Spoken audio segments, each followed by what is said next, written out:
Huh? Why are all these people gathered around? Did something happen? Let's go take a look.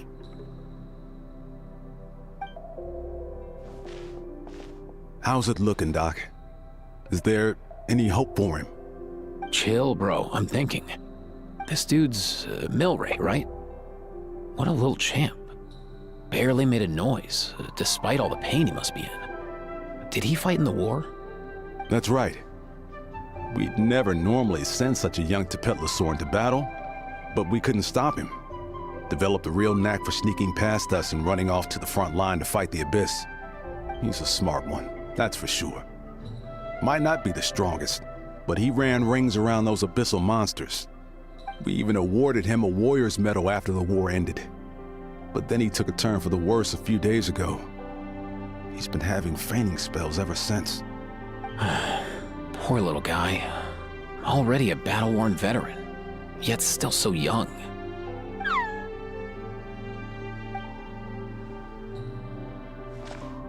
Hey, Kachina, what's going on here? Traveler, Paimon, a long time no see. So basically, there's this young Tepetlosaur in our tribe called Milray. We're not sure what's wrong with him, but he's been getting weaker and weaker by the day.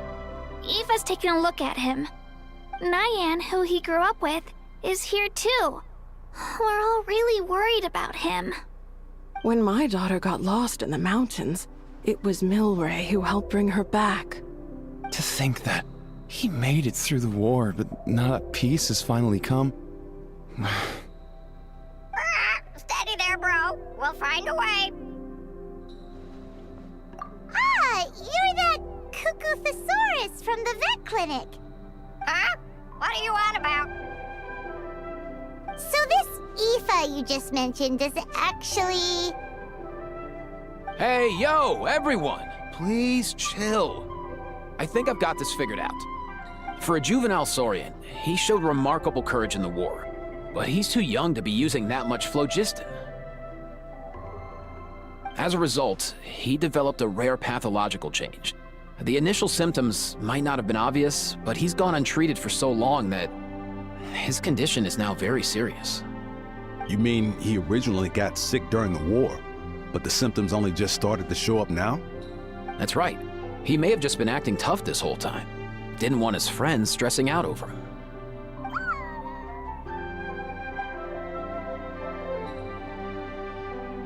Aoife, there must be something you can do, right? Please help him. Something this rare? I don't have anything on hand that can treat it. Good news is that I read about a similar case back when I was still studying. The scroll mentioned 2 essential ingredients. First up, an herbaceous perennial known as an ocean zephyr. Though they can grow practically anywhere, they're exceedingly rare. Second, honestly, I couldn't figure it out back then either. The name recorded was Sacred Flame Crystal, but there wasn't much else to go on beyond that. Sacred Flame? Like the one burning in the stadium? When Mualani and I took part in the pilgrimage of the Return of the Sacred Flame, we collected loads of contending sparks during the team stage. Apparently, they're sparks from the sacred flame itself. They even make you feel all warm and fuzzy while you carry them. Do you think these crystals might be something similar? From the name, I'd say we're looking for a rarer, purer form of sacred flame. You sure there's even such a thing? We've been in that land for ages now, but we've never come across anything like that. So it would seem, as it happens.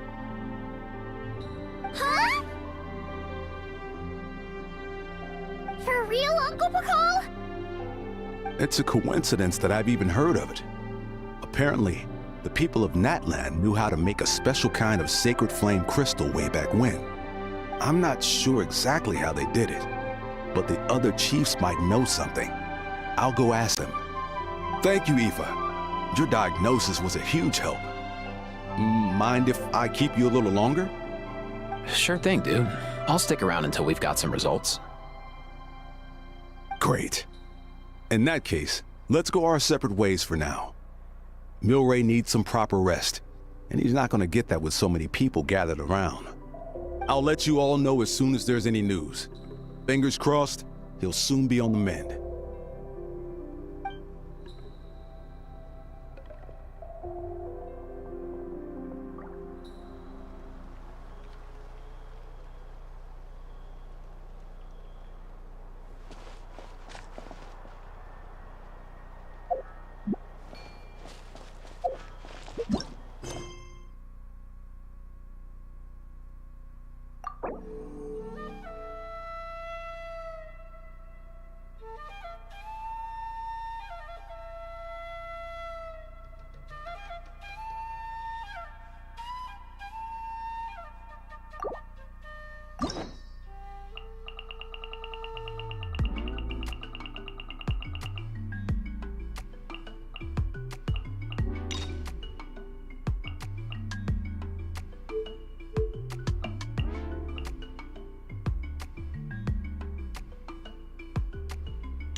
Let's hope you'll put up a good fight.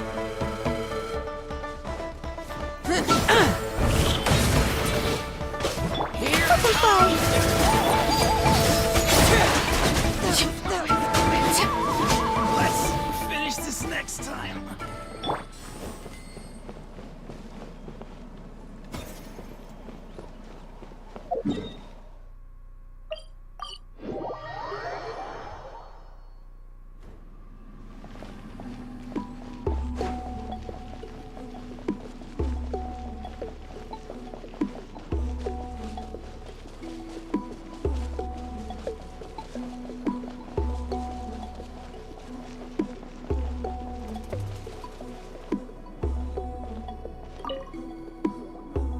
I take it you're the ones appointed by Elder Talapo? Yep, and you are... Call me Toltec. The chief asked me to be your guide for the day. His messengers already filled me in on the situation. So just follow me.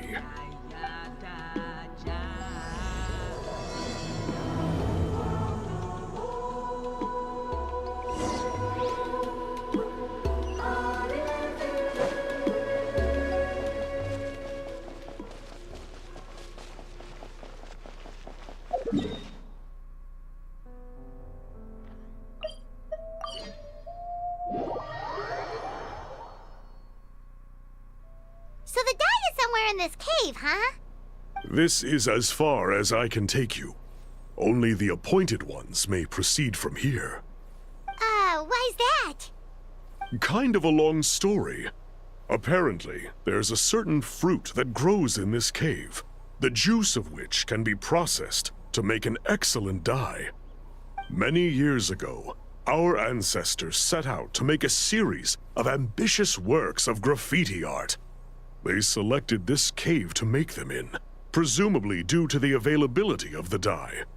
However, they didn't want anyone to see their work before it was completed, and so they sealed off the entrance to control access. To bypass the seal, you have to have mastered the art of color perception, or something like that. Oh, right. Haven't we been in here before, though? The strange thing is, our ancestors never removed the seal, even after they finished the graffiti art.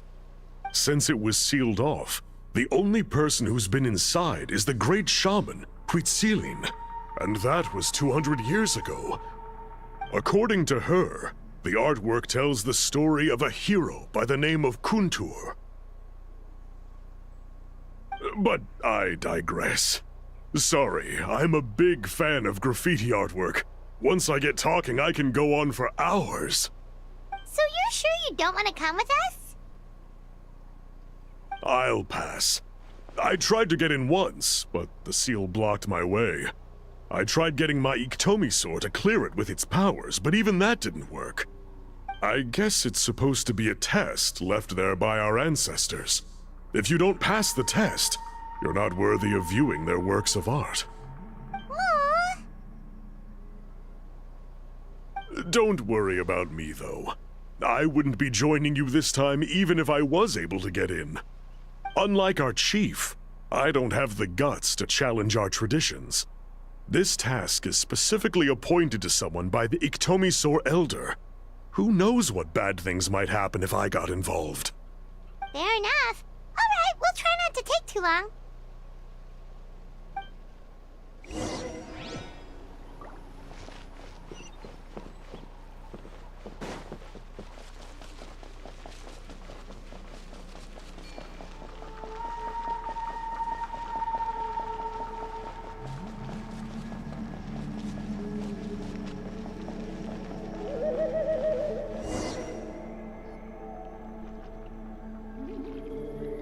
This should be the place. That fruit Toltec mentioned should be the one on the wall, right? Paimon didn't notice it last time we were here. Now the only question is, which ones do we pick? Well, go ahead, try it out!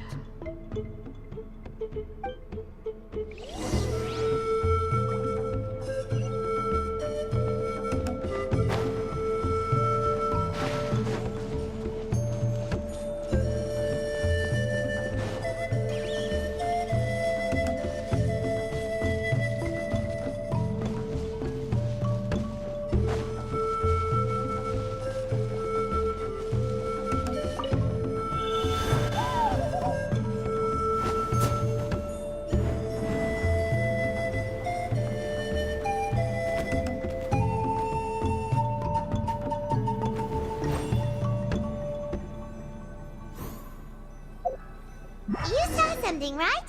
Whatever it was, grab it!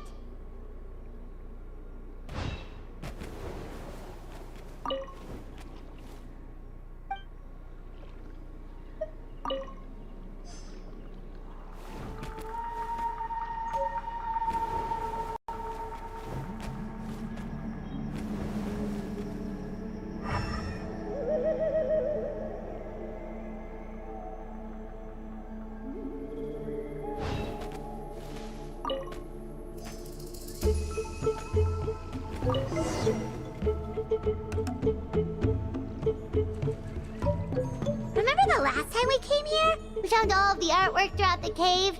These guys' ancestors created a real masterpiece. They probably used the same stuff for their paint as we're using for the dye, right?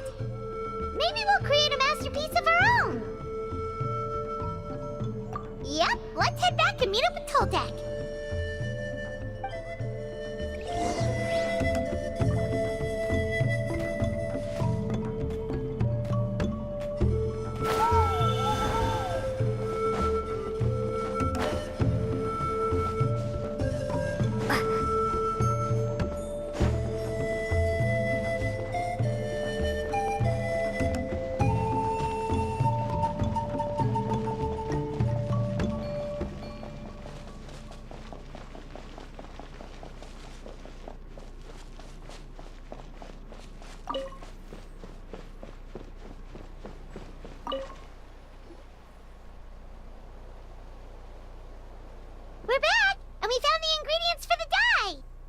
Sounds like you made it through the seal then.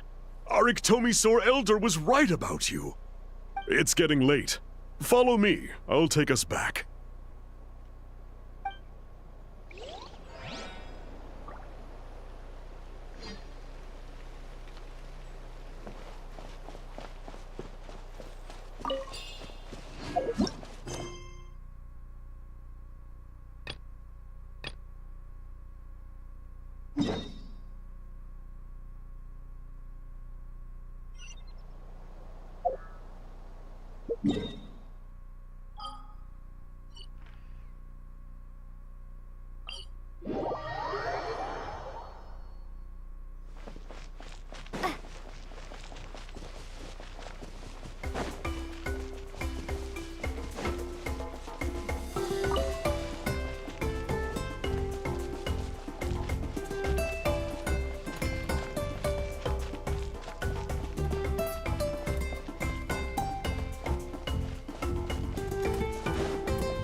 What up, my dudes?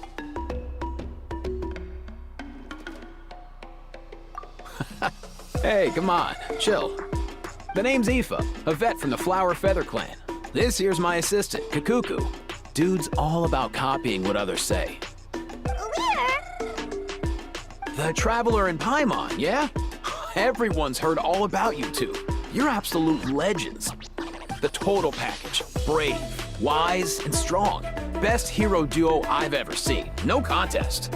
Aww, you're making Paimon blush. Truth is, I spent the war treating wounded Saurians. Never got a chance to fight alongside you.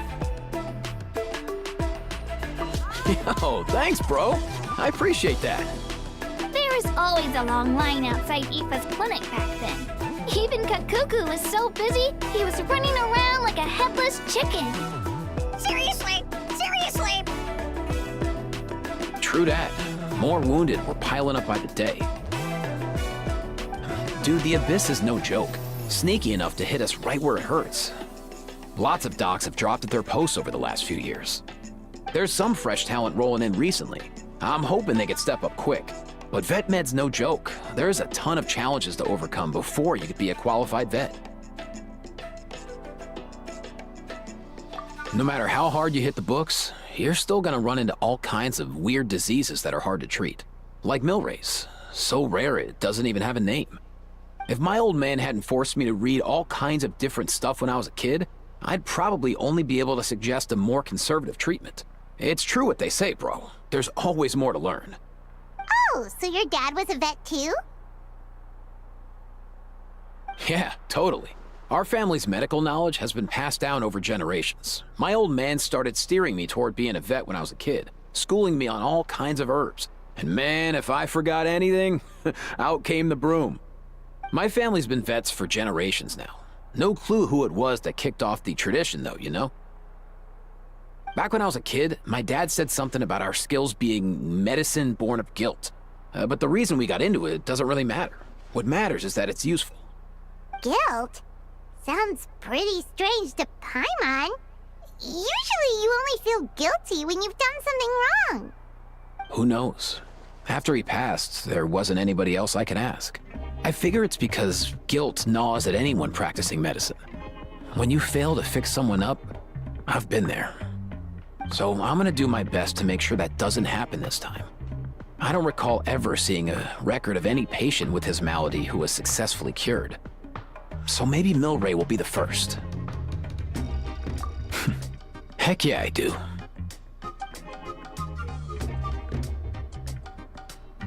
Oh? Looks like the Chiefs are back. Let's go see what they have to say.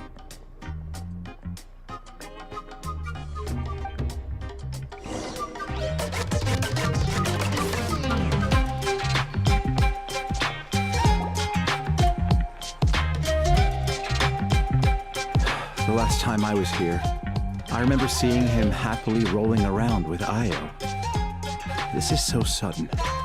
Well, As the saying goes, illness strikes like a landslide.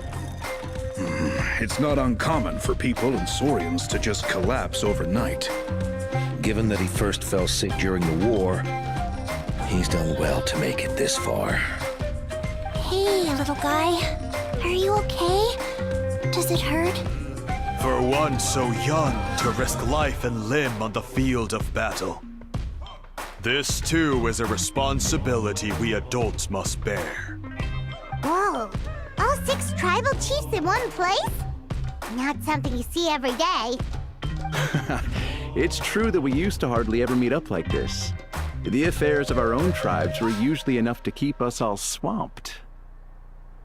These days, though, group dinners on our days off have practically become the routine, so don't look too surprised. Group dinners? More like group mooching. You guys always seem to end up at my place. So shameless. Well, your cooking is too good to resist. You've seen how hopeless the rest of us are in that regard. Anyway, let's get down to business. Aoife, we've been informed about the situation. Once again, it's a good thing you were here to help out. Milray and the other Tepetlosaurs have helped transport goods for the Flower Feather clan in the past. We won't just stand by and watch while he suffers.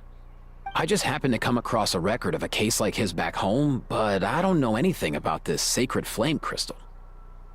I haven't heard of it either. Can the sacred flame even take other forms? It can, indeed. While I've never seen this happen in the flesh, I have read references to it in woven scrolls. In ancient Natlan, besides the pilgrimage of the return of the sacred flame, there is said to have been another way to produce sacred flame, known as the Bloomflower Trials. It was a combat exercise, held jointly by the 6 tribes, that was even more intense than the pilgrimage. So they occasionally yielded an even purer form of sacred flame. Sacred flame crystals! For real? How have I never heard of that? Simple. The Bloomflower Trials haven't been held for centuries. Something seems to have happened the last time they were held. But it was so long ago that I don't know the specifics. The more reasonable explanation is this: that people once believed these sacred flame crystals to be vessels of extraordinary power, and that warriors could use them to enhance their own strength. In reality, they turned out to be far less miraculous than hoped for. In some rare, very specific circumstances, they proved irreplaceable, but they were not so different from the regular sacred flame in essence.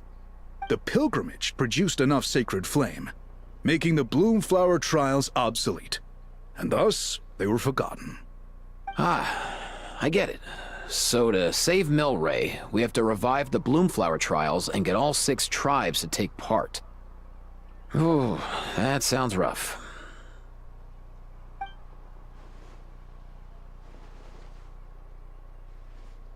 I'd say we'd be better off not treating it like some kind of hassle.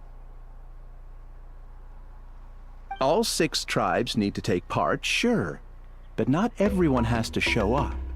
We can keep it voluntary, so warriors who happen to have time can sign up and fight it out of their own accord. Since the war ended, the pilgrimage has become more like a tournament for our warriors to compete in and keep themselves in shape. So why not let them hone their skills on a fresh new stage? We should never drop our guard completely, even in times of peace. But like that, it seems high time we restarted the Bloomflower Trials. I'm with you on that. Nothing gets the blood pumping like a contest to see which tribe's the strongest, huh? No objections on my part. I'll go discuss this with the others. I'm sure there will be plenty of warriors who'll be itching to take part. I can't speak for everyone else, but I can guarantee that Molani will be there. There's nothing she loves more than a lively occasion. And I guess your vote was a foregone conclusion, eh, Pakal? Great. We're all in agreement then. Nice! Thanks, everyone. It really means a lot. Let's head back to our tribes and see how many people are willing to sign up. If interest is high, we'll hold a big event. But if not, we'll keep it small. Agreed. Rules will be crucial too.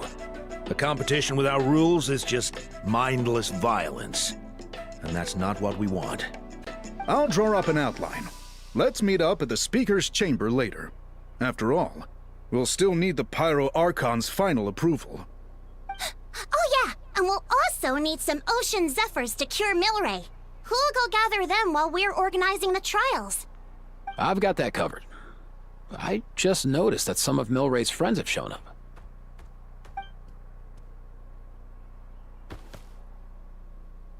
You mean these Saurians? You're right. There's all sorts. Seems like he's quite the popular little fella, huh? Kakuku, can you hit them up and ask if they'd be down to lend a claw? Sure thing, bro. I've got you, bro. Must be nice having a Saurian companion who can talk. Well, if that's everything, how about we call it a day? All right. See you later. Aoife, let's head back. And bring these Saurians along too. We've got to teach them how to identify Ocean Zephyrs. See ya, little guy. We'll come visit you again soon.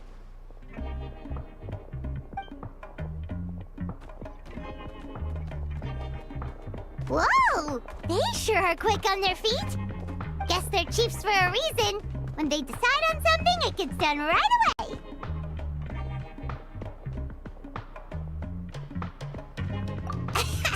But that's what you're here for, right?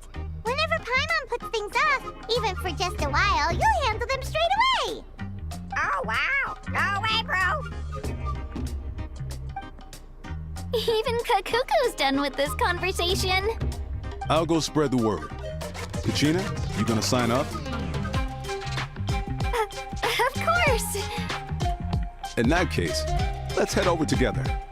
Traveler, Paimon, see you at the Speaker's Chamber in a bit.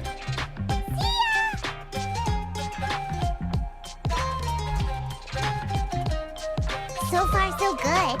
At this rate, Milray will be better in no time. Aw, you're awake. Wanna try getting a bit more sleep?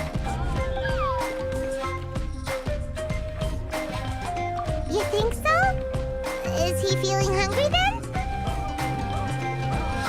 Hey, Kakuku, can you help us translate? Oh, long gone. Oh no, he does seem pretty anxious. What are you trying to say, little guy?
I've read through your proposal, and it sounds like a great idea.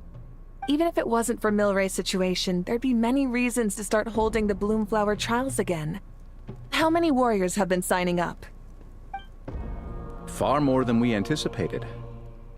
Our warriors sure are fired up.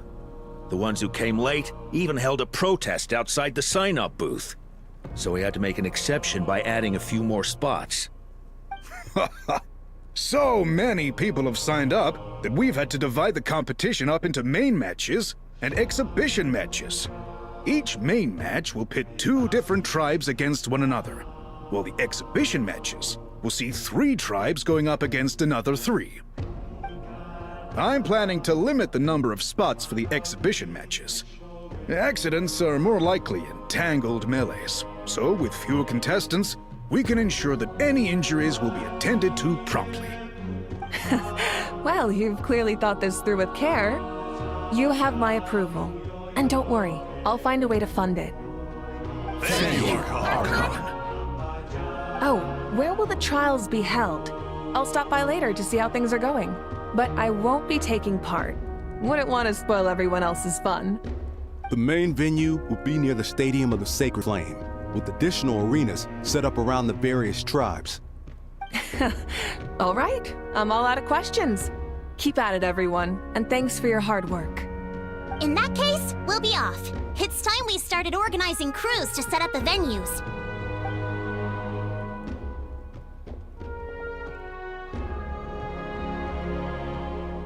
Traveler, Paimon. Good luck. Huh? Good luck with what exactly? Hey, it's been a while, you two. Are you here about the Bloomflower trials too? Yep, we sure are. Sounds like everything's going to plan. Bloomflower trials. The name alone fills me with nostalgia. I first heard about it from my dad, who first heard about it from his dad, my old grandpa. Guess that means they were last held at least 500 years ago? Wait a sec. No, it must have been much earlier than that, then. Whoa. When you put it like that, it does feel kind of surreal that we're doing something that hasn't been done in such a long time. True, but I've got a good feeling about this. We'll pull it off, rest assured. What makes you ask? I've never heard such a rumor before. And rationally speaking, it just doesn't even seem possible. The rules governing the Oda Resurrection have protected Natland for many long years, and these rules are themselves fueled by the Sacred Flame's power. We've been working with the Sacred Flame all this time, and we've never noticed anything unusual about it. In essence, Sacred Flame crystals are just another form of the Sacred Flame. I can't imagine how they could possibly beguile human hearts. So please, be at ease. And besides, even if they did harbor some kind of evil power, it will not cause any real trouble in the Natland we now live in. Not if I have anything to say about it. Our main priority right now is to hold the Bloomflower trials so we can collect enough Sacred Flame crystals to heal that little Tapetlosaurus.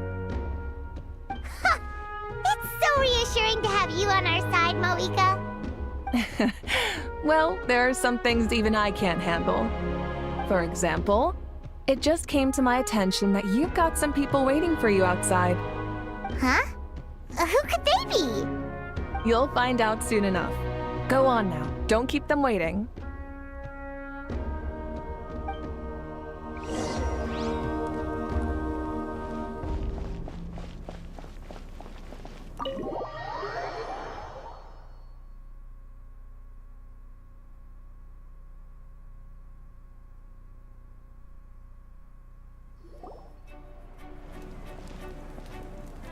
Finally, you're here! That Traveler, Paimon, so basically... Hold up, what happened to first come, first served? What I'm saying is I get to go first. What's going on?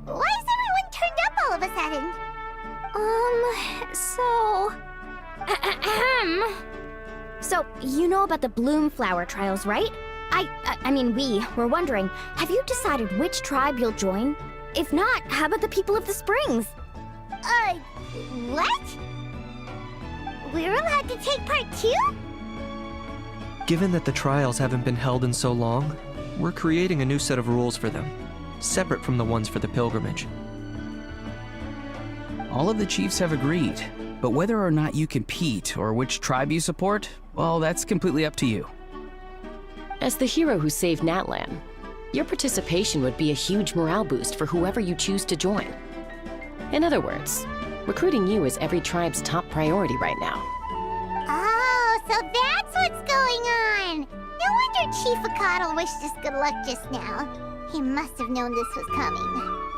And that's all for the chit-chat. I hope you're ready for some serious incentives. How do you like the sound of luxury hot spring vouchers? I'll even throw in a selection of fine gifts from the shop. Luxury hot springs? Sounds like Paimon's perfect vacation. If you join the Scions of the Canopy, we'll hold a great barbecue in your honor. The finest quality meat, all you can eat. And if you join right away, you'll even stand a chance of being taken on as a sidekick of the almighty Dragon Lord, Kahula! Yeah, no one wants that. Sneech, you little... Ah!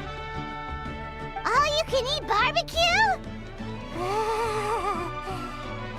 Join up with the Collective of Plenty, and I'll provide a year's worth of training sessions and a personalized nutrition plan to help you become stronger than you already are.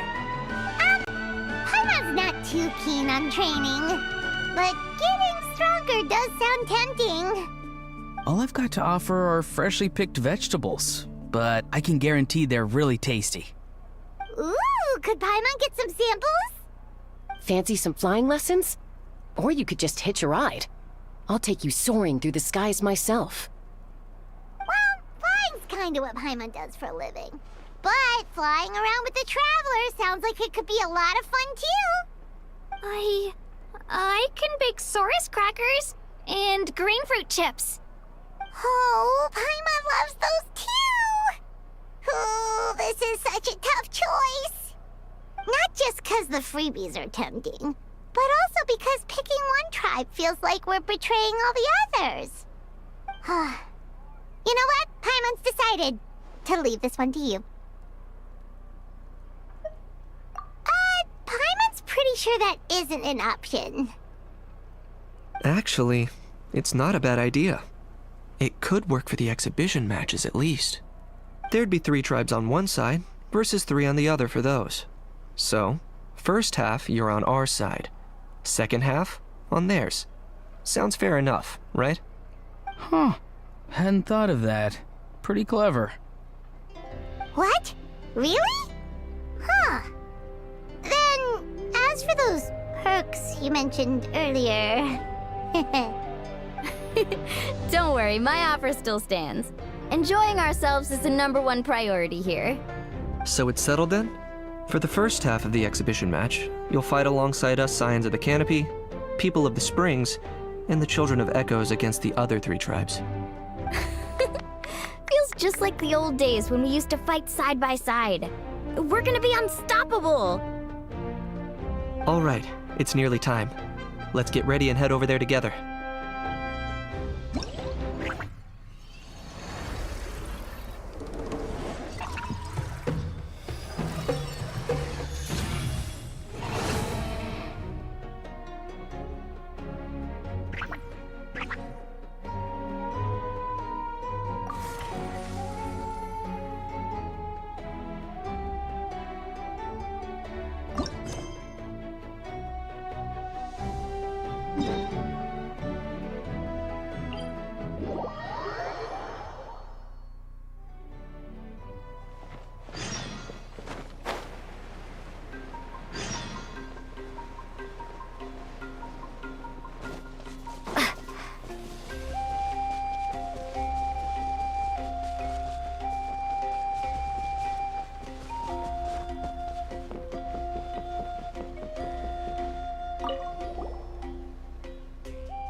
ours now!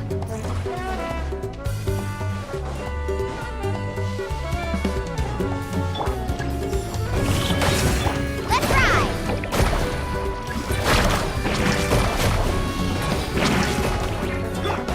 Late back. Closing in!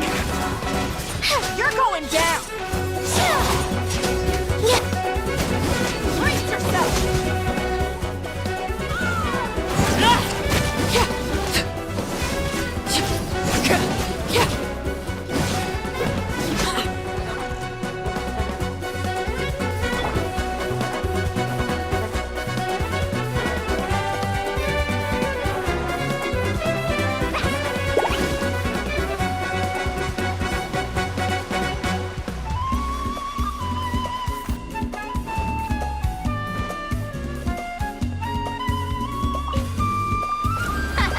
This place is ours now!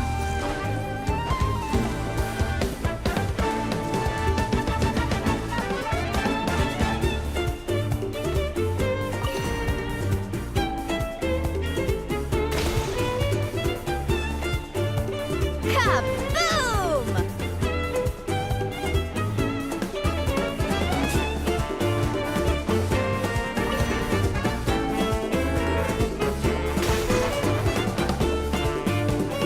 That's the finishing blow!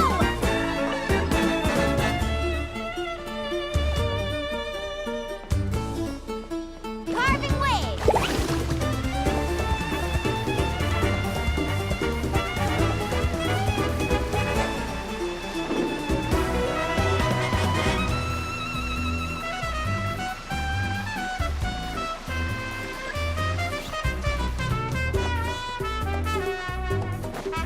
Off we go!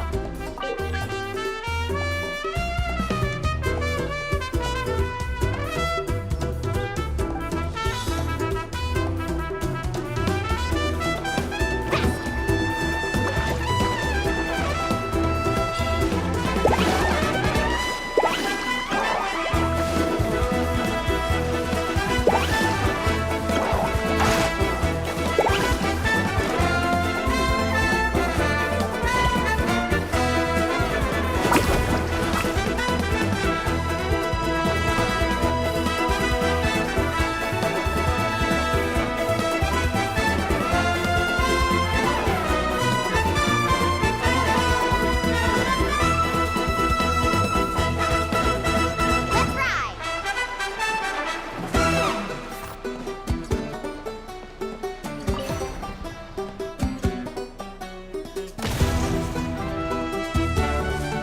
That's the finishing blow! Carving waves!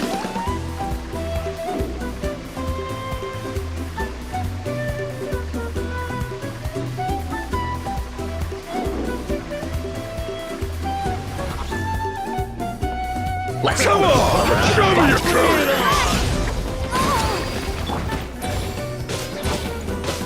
Up and away! Dancing in the wind!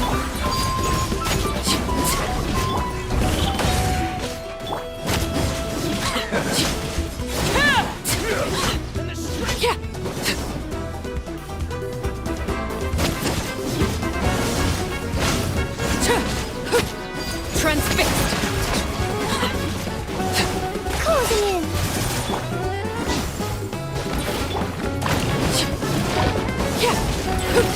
Let's ride!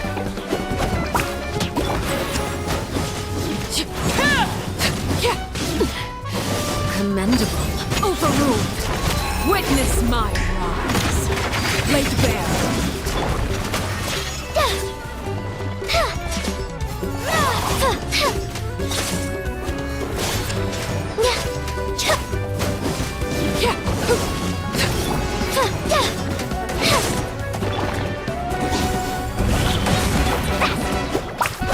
That's an epic wave! Carving waves!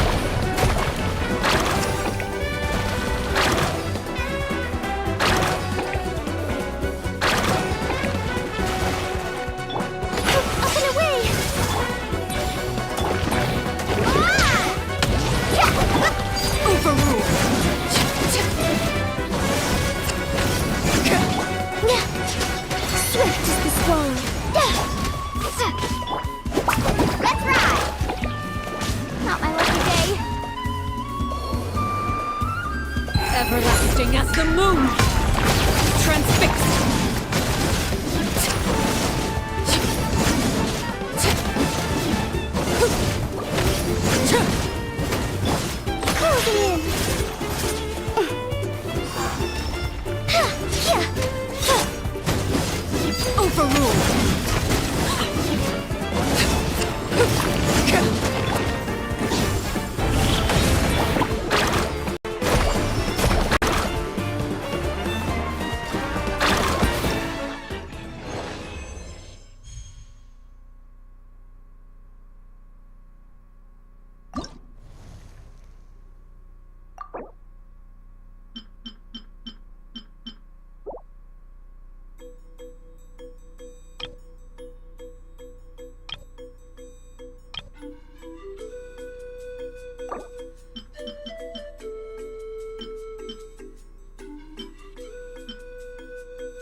Shall we?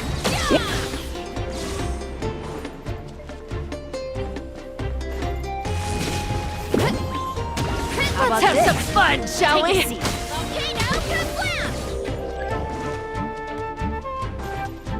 Hurry up, Brasso! How about this? Take a seat. Heads up!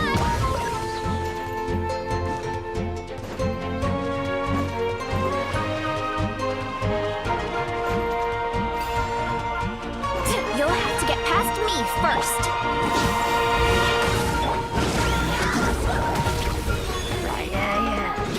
Just 6 o'clock! We should hurry back!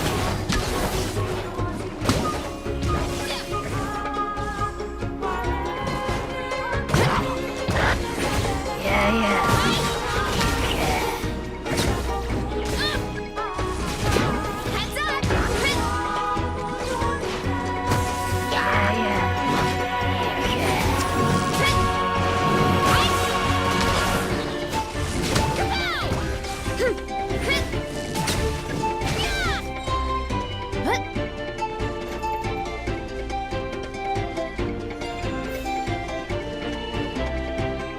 We need to be careful here. Let's have some fun, shall we? Hills be gone. Flying kick!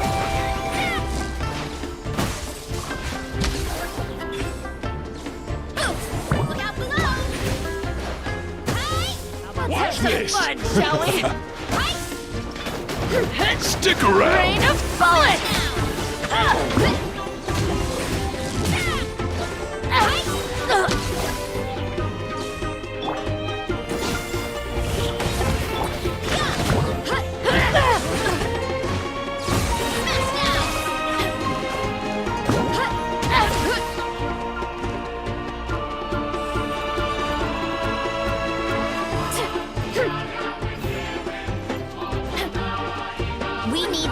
careful here.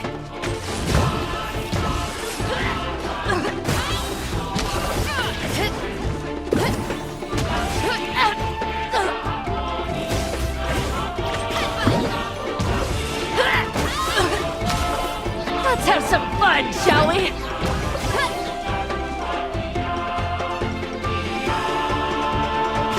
How about this? Take a seat. Let's have some fun, shall we?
Victory, as expected.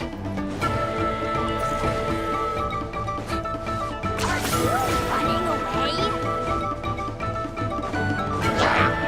Before your kid! Transfixed!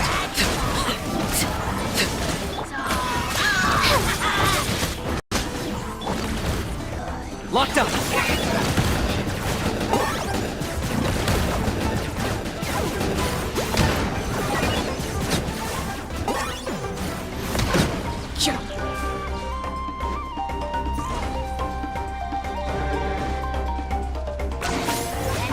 Agility.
Looks like a stalemate.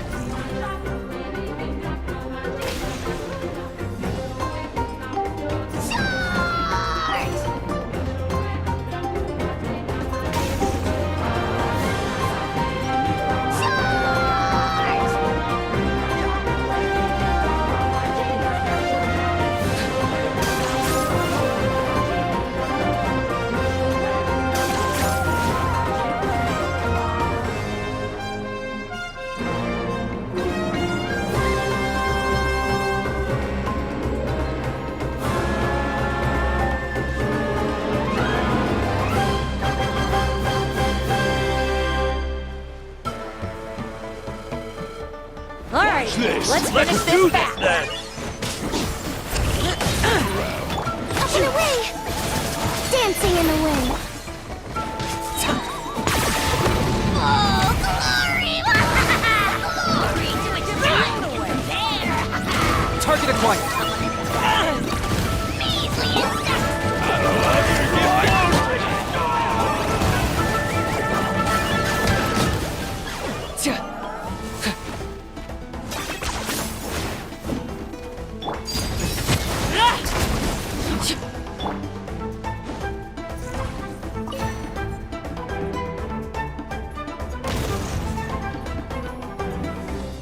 One step closer to victory.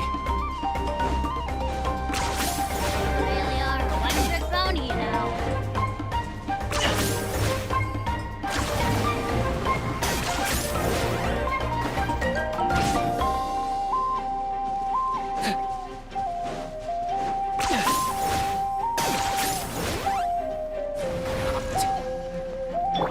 Oh, looking for me? Don't Let's finish this back. For agility. Overruled.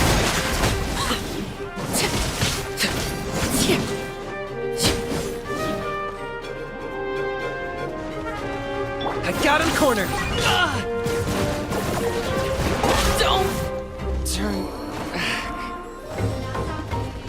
Witness my rise. Transfixed.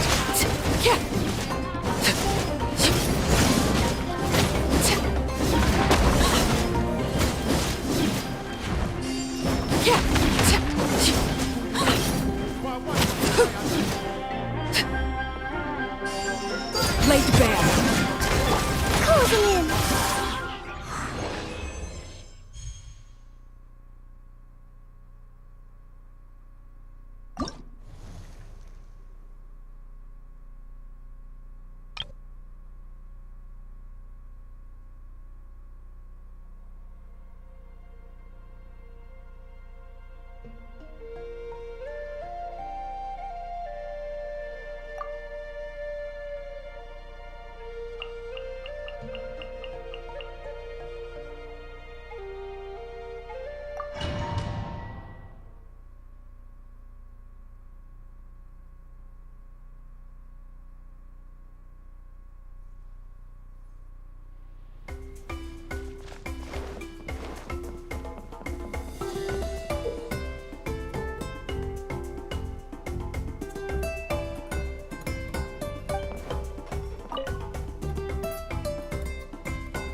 All right, you asked for it. Right here. Prepare yourself.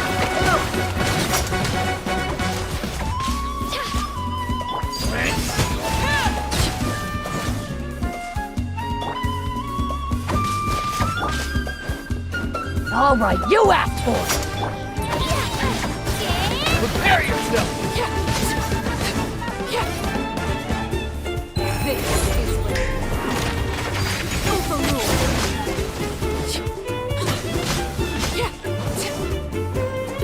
Right here.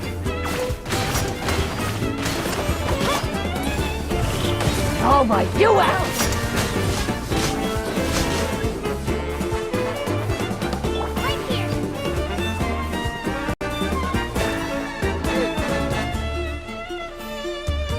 Looks like we're about to face a seriously strong opponent.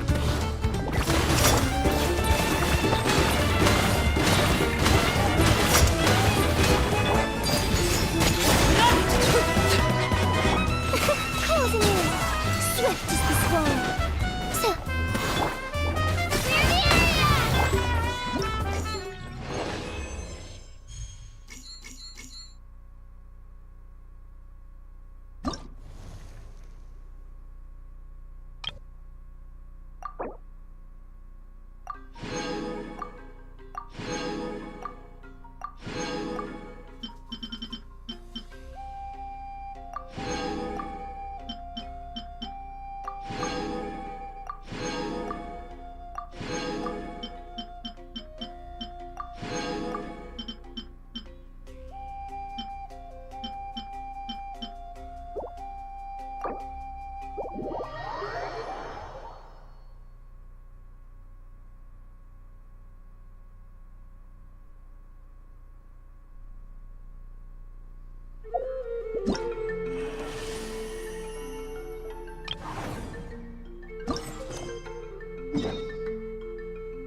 Alright, so this is our base.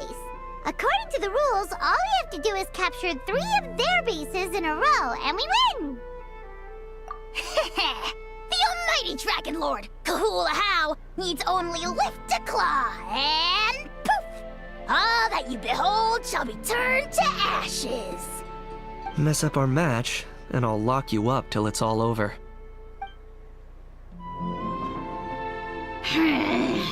You killjoy! We're a real dream team. Let's just charge right in. We know each other pretty well, so working together should be a breeze. Still, let's not get careless. There are a lot of cliffs nearby, so our vision will be obscured. They could ambush us from the high ground too. In that case, let's follow the water instead. See that flag over there? That's the Collective of Plenty's base, right? We'll approach swiftly on the water, sweep in and capture the base, then move up to the high ground. I like the way you think. I trust your judgment too, Lualani. All right then, time for me and my Sharky surfboard to strut our stuff. I'll take point. Everyone follow me!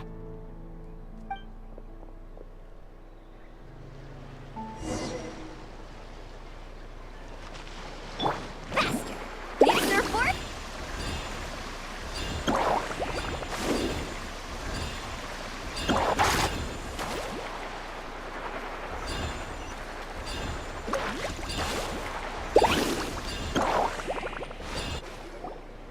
Here by the water route, just as expected.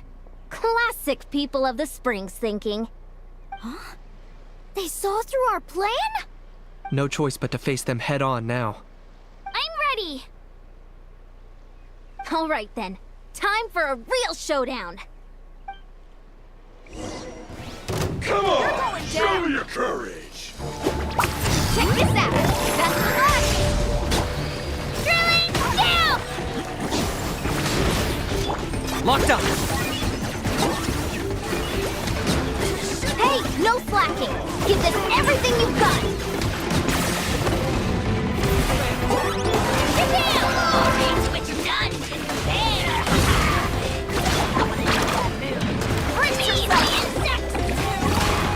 Not a bad training session. Let's call it a day. We won! At this rate, we'll be invincible! Don't count your Yumkasaurs yet. Let's head over to the next spot. Wait a sec. Don't forget to plant our flag before we leave. This is proof of our victory. See that? Up above the cliffs? That's the Masters of the Night Winds base. The nearby mountainsides have all been blocked off by crystal clusters. Looks like they don't want us getting up there so easily. Don't worry.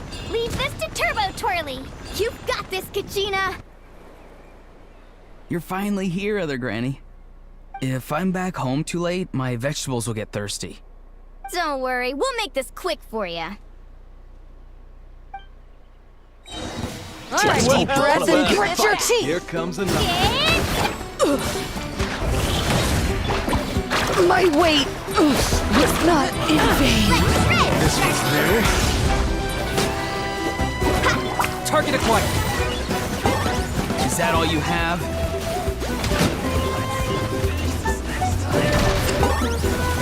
My mistake. Playing me. Stolen behind the veil. Here goes, guys.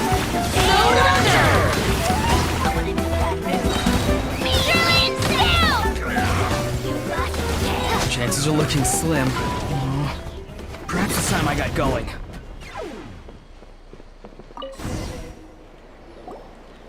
All right! We've taken the Masters of the Night Winds base too! Look!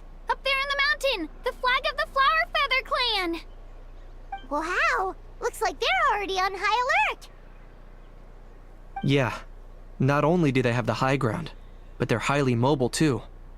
With our current forces, a frontal assault won't be easy. Looks like I showed up right on cue, huh? Yay! You're here too, Shilonen! Let's save this small talk for when the flag's in the bag. Now that backup's arrived, let's split up into 2 teams. I'll lead a frontal assault to draw their fire. The rest of you find another route up and strike directly at the heart of their base. I can taste our victory already!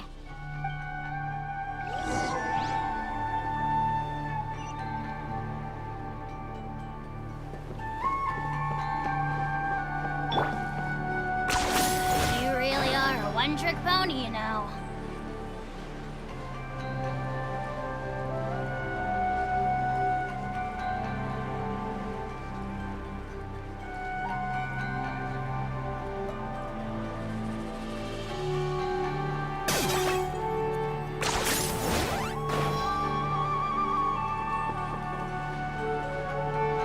Okay, let's stop around here. We can use grappling hooks to climb up to the top.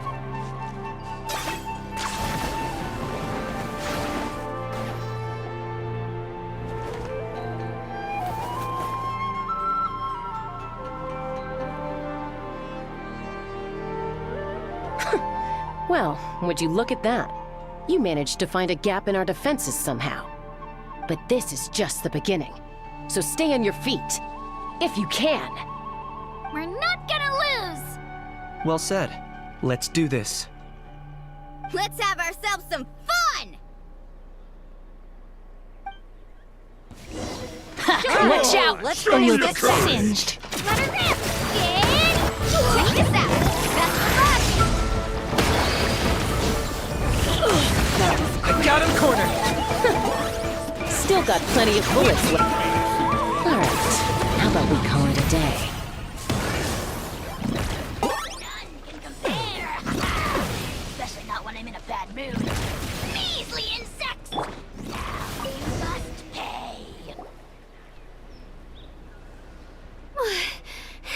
Does that mean we've won?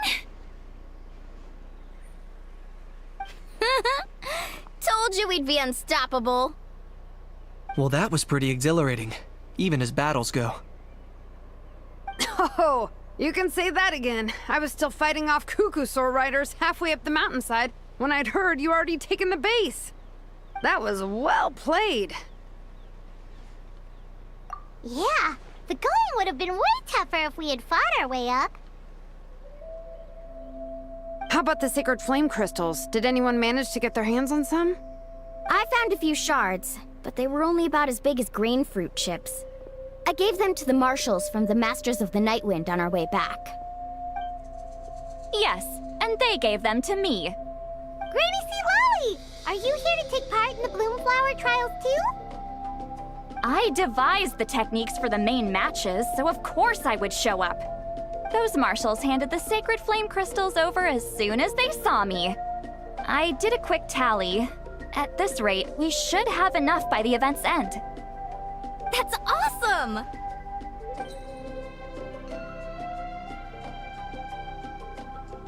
Well, since everything's gone so smoothly, why don't we hit the hot springs tonight? Oh, I am all for it. There's nothing like letting our hair down after a hard day's work. Ooh, and good food and drink wouldn't go down badly either. How about we head over there together? You can all hitch a ride on Turbo Twirly. Ugh, sorry, but I need to head back to the workshop to finish up some forging commissions first. Let's, meet at the People of the Springs later this evening. I need to help at the shop anyway, so I'll pick up some snacks there. See you all tonight! I might be a bit late. If you're all there earlier, feel free to start without me. Great! Paimon can't wait! Huh? Sure. In that case, I guess I'll be off too. See you tonight!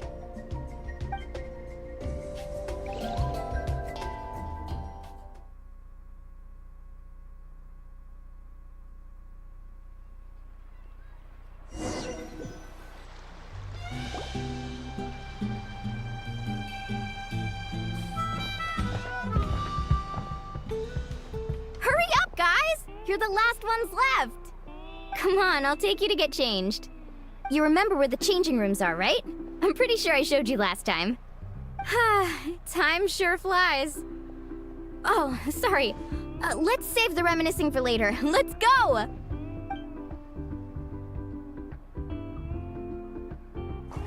Woohoo! Let's get this party started! This is the life. Hear this, Hot Spring. I hereby bestow upon you the name of the Almighty Dragon Lord. All the fatigue just floats away. If only we could do this every day. Aren't you gonna join us, Shilonen? I'm not a huge fan of being in the water. This right here is more my kind of spot. And last but not least, surf, turf, and perch. That smells amazing. Oh, hold your horses! There's a time for fun and games, and it's now when there's delicious food already on the table. Oh, wait for Paimon! Take that, Kanich! Bow before my greatness! Hey, watch it, How! You're splashing water everywhere! This is so tasty! Traveler, you gotta try it! Kachina! Tevat to Kachina! I made Sora's crackers. Come have some. Okay. I'll be right there. Kanich, you shirtless! Unhand me! Let me go! Whew. Thanks for sticking around to help me clean up. No problem at all. We had a blast! Parties are always extra lively when you guys are here. It was so much fun. No, by the way, I couldn't help feeling that there was something on Kachina's mind during dinner. Oh, it's strange. She usually comes to me for advice when something's bothering her. Maybe this something different? Oh, sorry to do this, but could you try asking her? Of course! We'll ask the next time we're alone with her. If there was something we could do to help, there's no way we'd stand by. Oh, thanks. That makes me feel a lot better. Anyway, I'll be heading off now too.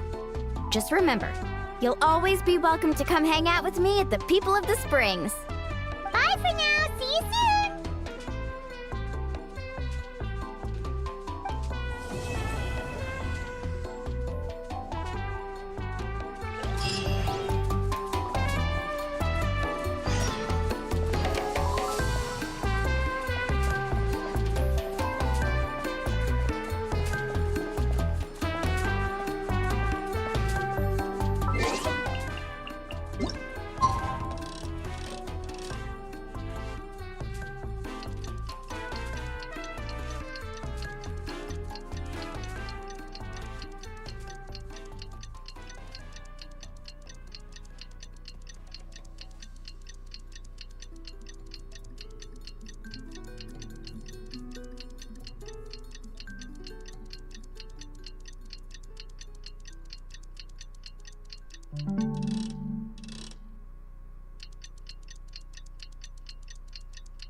Katina? Oh, hey. I had some time on my hands, so I decided to bring Io over to check on Milray and Nyan.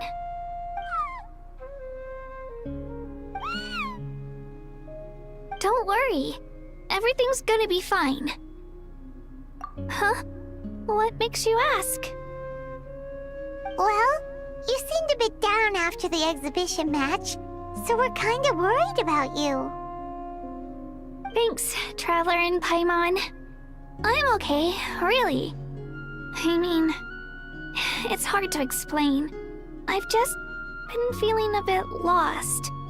Despite losing the pilgrimage so many times, what kept me going was the belief that someday I'd win and earn a spot in the Night Warden Wars. So when I finally did, I was over the moon. I mean, things didn't exactly go as planned, and you and the others had to rescue me from the Night Kingdom. Still, I achieved my dream. But after the happiness wore off, I felt hollow. I didn't know what to aim for next, or what I should work toward. Then the Bloomflower trials came around, and I could fight alongside everyone again. But when the exhibition match ended, I suddenly realized that everyone had real-life responsibilities to return to. Everyone, that is, except for me. And that got me thinking, am I the only one who's still like a kid? The only one who's left with so much free time on their hands? Who's never really grown up? So that's what's been bothering you, huh? Huh? You mean everyone feels like this at some point? I thought it was just because I hadn't been working hard enough. Oh, I see. Thank you, Traveler. Huh. If you think about it, this is a good thing. Not knowing what you want means the future's still full of possibilities, right? When Paimon can't decide what she wants for dinner, she gets to imagine all kinds of delicious dishes. But if someone told her, "You're eating this tonight," kinda spoils the anticipation. That actually makes a lot of sense. Hey! Stop underestimating Paimon like that, would ya? Oh, looks like you guys beat me to it.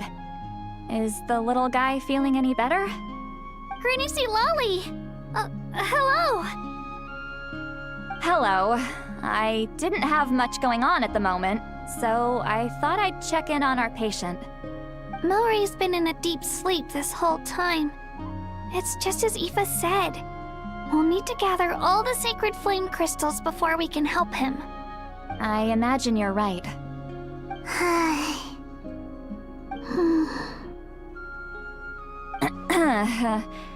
By the way, you haven't run into any trouble lately, have you? When we discussed the sacred flame crystals after the exhibition match ended, everyone else looked happy. But you seem to have something on your mind.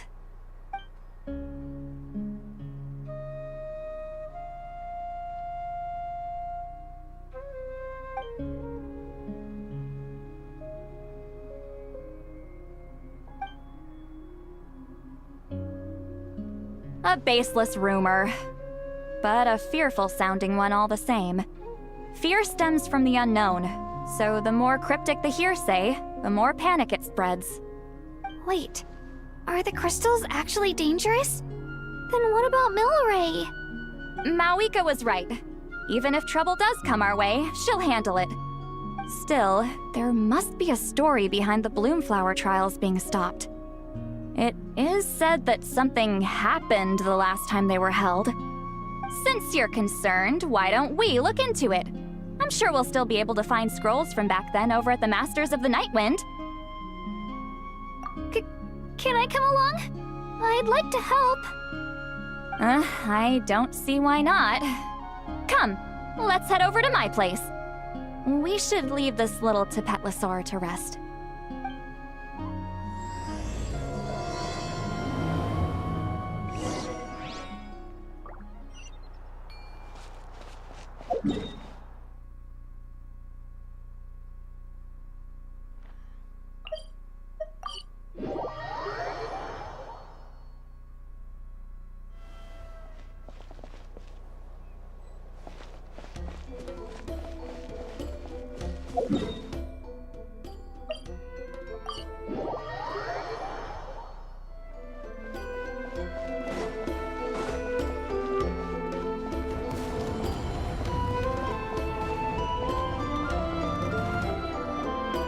I had someone gather up all the woven scrolls from that era.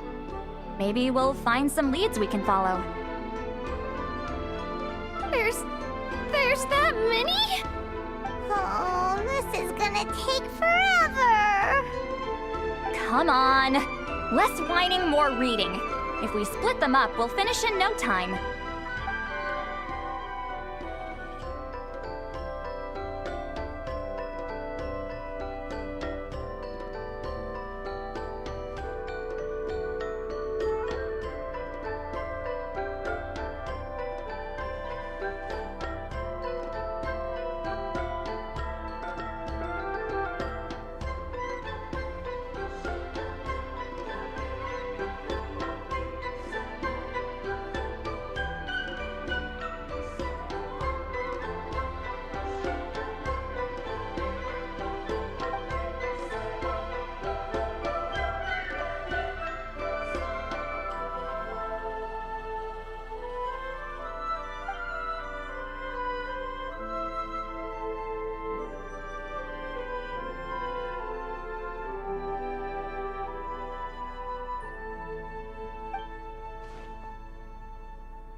Why have you stopped? Did you notice something strange? There will always be tensions. But the intensity has changed. Usually the Pyro Archon tries their best to prevent intertribal disputes from escalating. But not every Archon has done that as well as Mawika. Also, given that our Archons live only as long as mortals, the transitional periods can be fraught with challenges. Far fewer conflicts have ended in bloodshed over the past few centuries. Whenever I read through these scrolls, I too am always struck by the thought of how unimaginable our lives would seem to people back then. Hey, come check this out. This one seems to mention the Bloomflower trials. Oh? Let me see.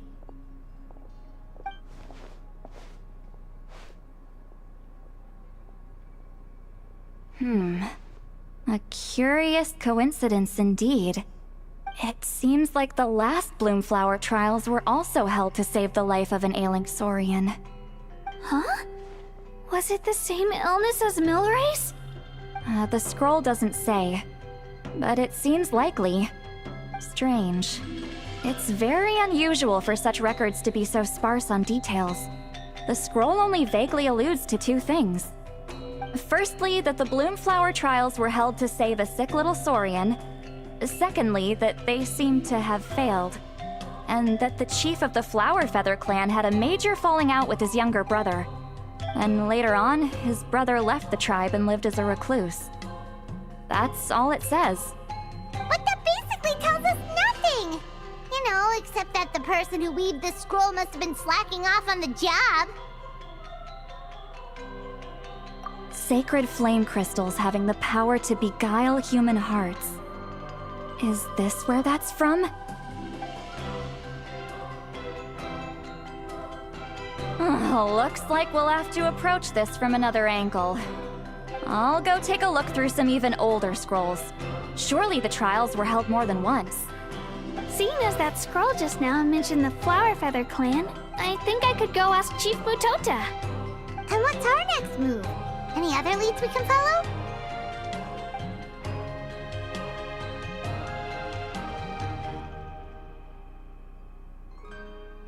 A certain Kukasaur? Who told you that? Oh, Aoife's assistant, Kakuku, must have told you, right? I heard he sometimes translates for the other Saurians.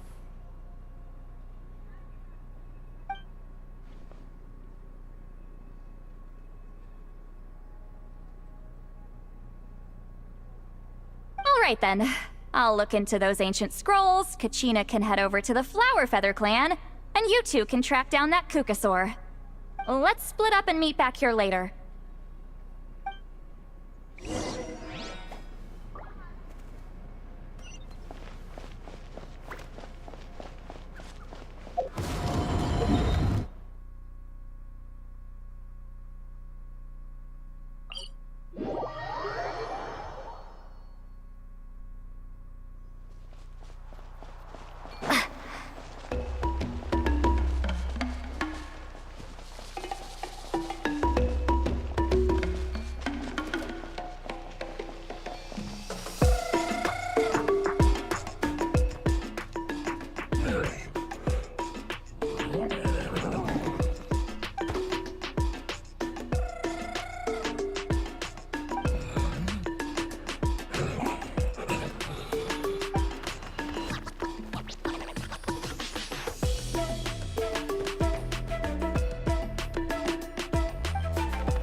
Shh. So, everyone got that? They'll never see this coming. We'll catch them totally off guard. Leave it to us. We'll show them what we're made of. Mualani, Kinich, what are you doing here?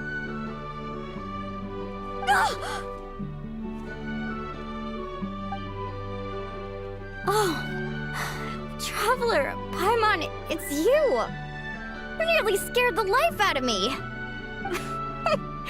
Just between us, we're discussing our strategy for the next half of the exhibition match. But as for the details, those will have to stay a secret. After all, we'll be competing against you this time. What about you guys? You seem like you're in a hurry. Has something happened? We're on the trail of an extremely rare and elusive Kukusaur. Rare and elusive?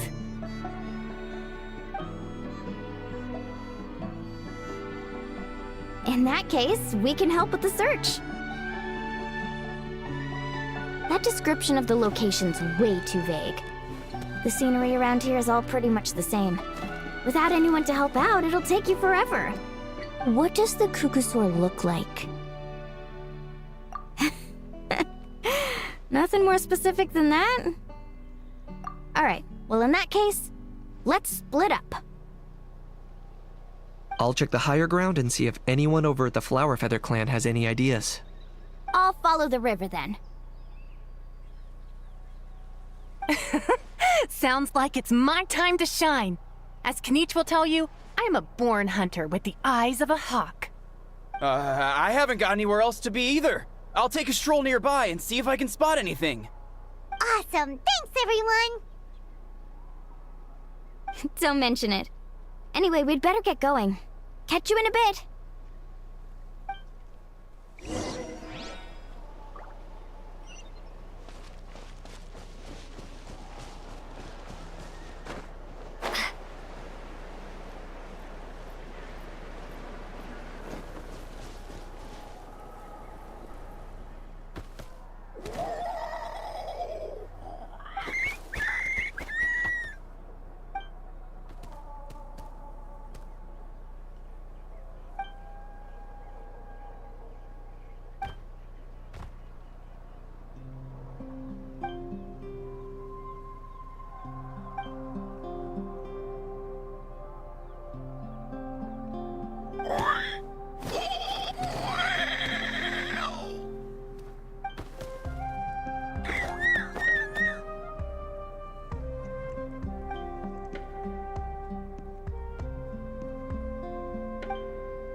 Anything on your end, Knight?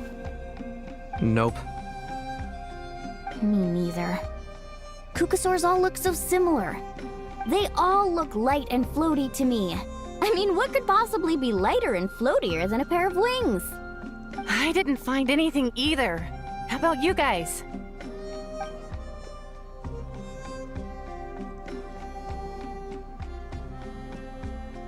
Sorry, Traveler and Paimon.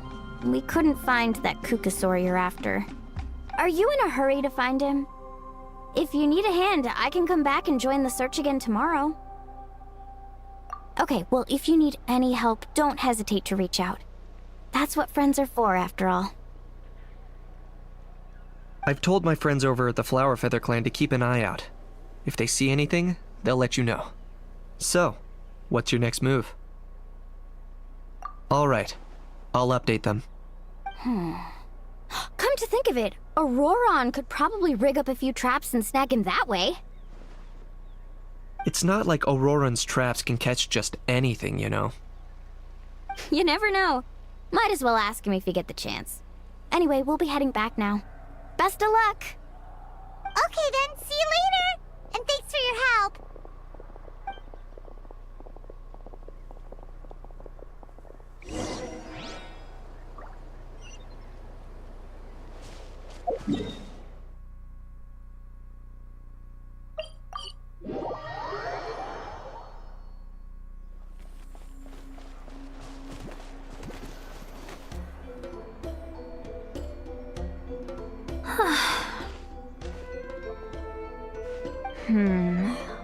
Let me think.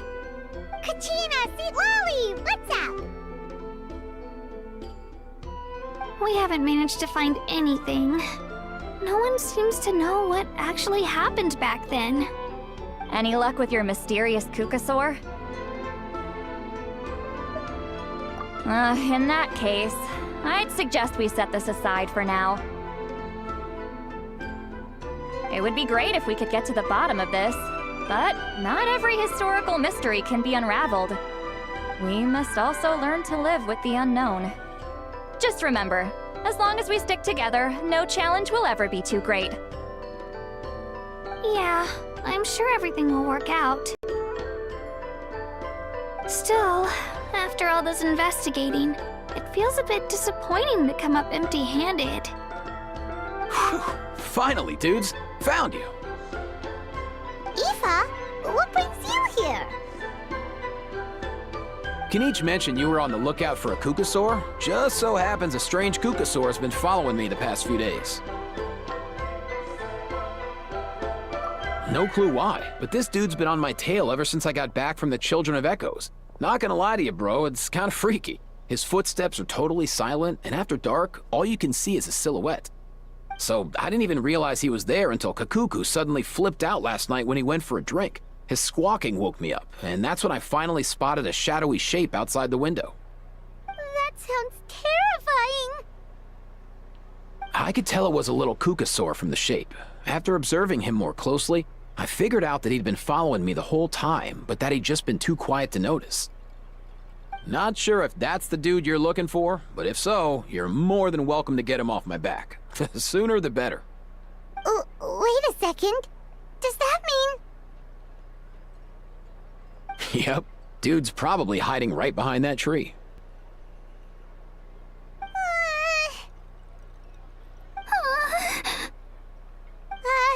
Do you think we should send someone over to take a look? It's okay, I've got this.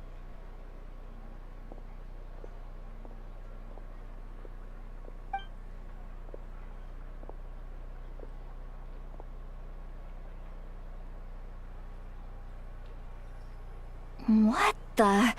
How is that even... Guys, get over here, quick! There's nothing scary about this. It's just...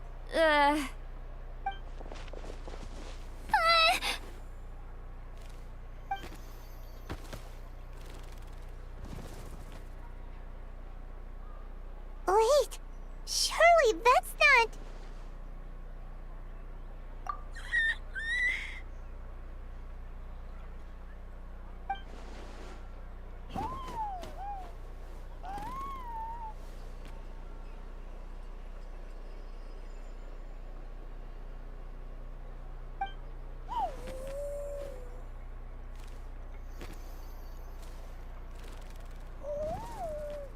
Wait, shouldn't he have returned to the ley lines?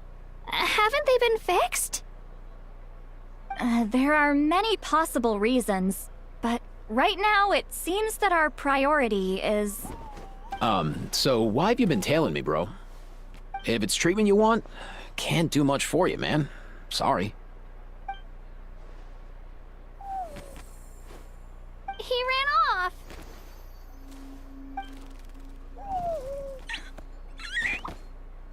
Do you think he wants us to follow him? Oh, if only we had a Kukathosaurus on hand. Hey, that's a good point. Where is Kakuku today? He was so spooked last night that he rattled through every single word he's ever learned and then fainted. He was still out cold when I left. All right, enough chit-chat. Let's just follow him. It looks like he wants to take us somewhere.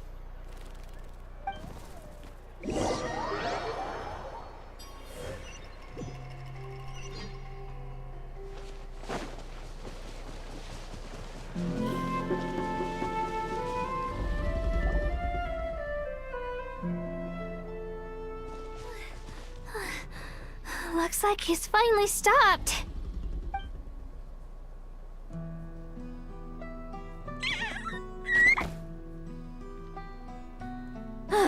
Why have you brought us here?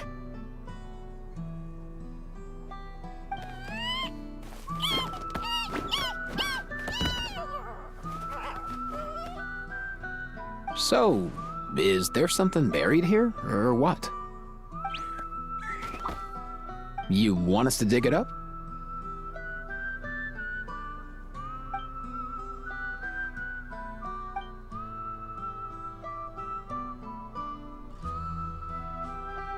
These are... Woven scrolls, yes. Albeit very crudely made, and heavily time-worn as a result. Still, they're just about legible. They seem to document the very last Bloomflower trials that took place centuries ago?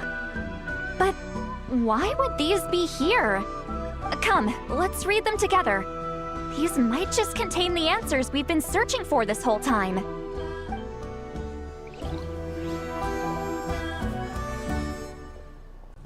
So, have you figured out a way to save him? Indeed, I have. As far as I can tell, we need ocean zephyrs and sacred flame crystals. That's about it. That's great news. Don't worry, little guy. You'll be better in no time.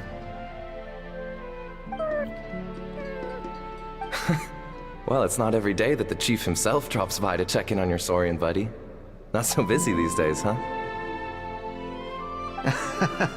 You know I'd come even if I was. You're my brother, man. I heard you've been beside yourself since Antu fell ill, so I was worried about you. I mean, Antu means the world to me.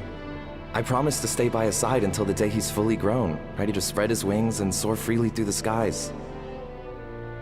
I mean, with him around, I've never felt lonely traveling through Natlan. Sometimes he's happy, and other times he's sad. Sometimes he has tantrums, but then he'll curl up beside me when I'm down.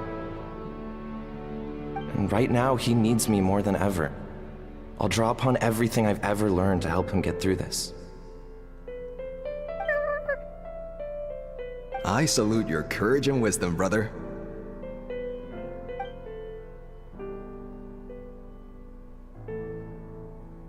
But these sacred flame crystals you mentioned, are you sure they'll do the job? Well, I've studied the essence of the sacred flame and read various related scrolls. Sacred flame crystals are born from intertribal conflict. Back when the tribes were somewhat united, they would occasionally hold Bloomflower trials in order to obtain them. Seems like I've still got lots to learn, despite being chief. So, how can we use them?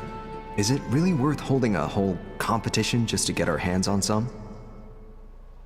Research on sacred flame crystals has been patchy to say the least, so there's never been a definitive conclusion. What we know for sure is that they can be used to treat certain chronic phlogiston-related illnesses. Others also say that they can be used to enhance a warrior's strength. There's something. Enhance a warrior's strength? It's speculative at best. We need to analyze an actual specimen to know for sure. As far as I'm concerned, as long as they can be used to cure Antu's illness, that's enough. Nothing else matters. So you asked the chiefs of all the tribes to send people to take part in a scaled-down version of the Bloomflower trials? Remarkable that they agreed, given it wasn't so long ago that we were at each other's throats. Tensions are running high right now. If I were you, I wouldn't have had the courage to even ask. I know, but I had no other choice. Fortunately, I've treated patients from every tribe, so the chiefs agreed as a way of returning the favor. With all this ongoing strife, it's been a long time since we've worked together on anything. This might be a good chance for reconciliation. Fighting side by side for a common cause, that's the way Natlan was always meant to be. Let's hope so. By the way, what's with all this baggage? Heading out on a long journey or something? I'm heading out to search for ocean zephyrs. In the meantime, I'll leave the trials in your capable hands. Just please make sure it all goes smoothly. Come on, that goes without saying. Rest assured, I'm your brother after all. Thank you. And Antu, be good while I'm gone, okay? Once I return with the ingredients, you'll be back on your feet and running around in no time. Himara! How could you stoop so low, ambushing us on the field like that? Ambushing? You've no one but yourself to blame for underestimating us. So what's all this fuss about? Even if that was remotely true, your guys went way over the line. 7 of our warriors were so badly injured that they're still out cold as we speak. The Flower Feather clan must compensate us for our losses. Hand over the sacred flame crystals. And what, we'll hand them over after all that? Just because you waggled some fingers and said some angry words? Didn't you claim that we're holding these trials to save a sick Saurian? Take what's necessary for the treatment, then return us the rest. Say something, Amara. We're not leaving until you give us some answers. If the other elders were here, they wouldn't waste their time on such puerile questions. If anything, I just wish we'd managed to collect more crystals. There are always people who think they're so clever. So many contestants were just pocketing the ones they got in the trials. I'll bet your chiefs all have sweet little personal stashes too, huh? Everyone was in a frenzy, snatching the crystals up wherever and whenever they could. We're hardly the only winners. I wouldn't even call us the biggest ones. You what? I get it now. Snatching the spoils while using the bloom flower trials to weaken the other tribes. You planned this all along. Ugh, that Nampol. Can't believe I trusted him.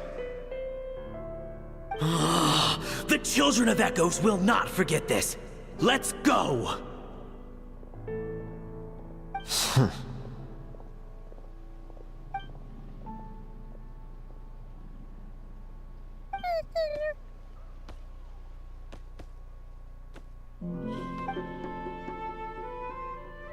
Brother, where's Antu? Oh, you're back. Come, sit down. I'll explain everything. Look, no need for that. I only came back to ask. Are the rumors true? Rumors? What rumors? That the Bloomflower trials spiraled into an all-out bloodbath, sparking a heated dispute among the chiefs. And that no one was bothered in the slightest about Antu. By the time anyone noticed, he was already gone. How could you lie to me, Amara? You promised you'd make sure the Bloomflower trials went smoothly. Why would you resort to such underhanded tactics? You think I had a choice? As soon as one person broke the rules, the whole thing became a free-for-all. Playing by the rules gets you nowhere in this world. If I hadn't taken things into my own hands, another tribe would have just swooped in and seized the winnings for themselves. These sacred flame crystals, they have limitless potential. I, for one, wouldn't miss a chance to strengthen our tribe. I won't debate ethics with you. Where are the sacred flame crystals? Give me some. I'm going to search for Antu. I've put them all into our research. You did what? I did set some aside for Antu in the beginning, but he ran off, didn't he? So there was no longer any need. He's your companion, yes, but the life of a single Saurian is nothing compared to the future of our tribe.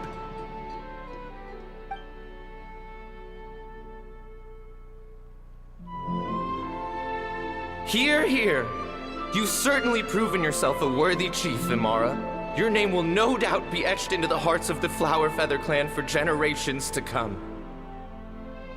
Just remember this. No excuses can hide the harm your greed has inflicted.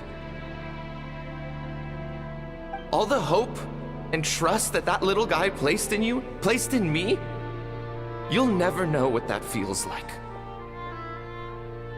Wait, Nampol! Where are you going? Antu! Antu! Antu, it's me! Please! Answer me!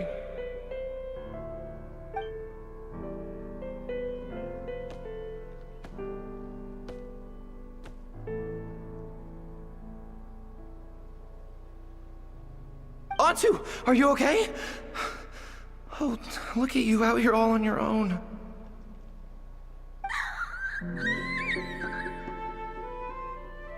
I'm so sorry, Antu. This is all my fault.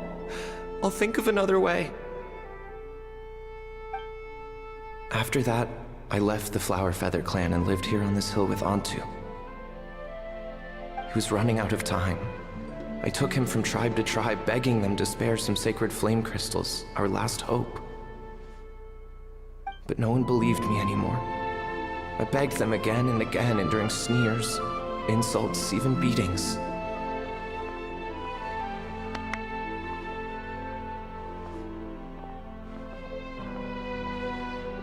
Until finally, Antu's time came. In those last few days, he seemed consumed by an overwhelming sorrow. And then I realized it wasn't just the sickness weighing him down, no. Remorse filled his gaze.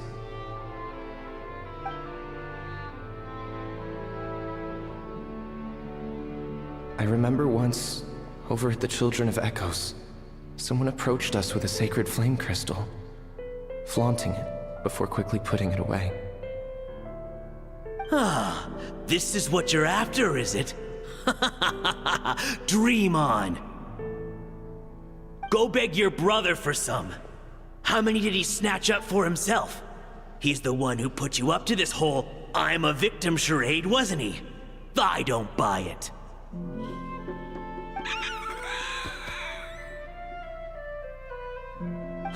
What are you? You little vulture!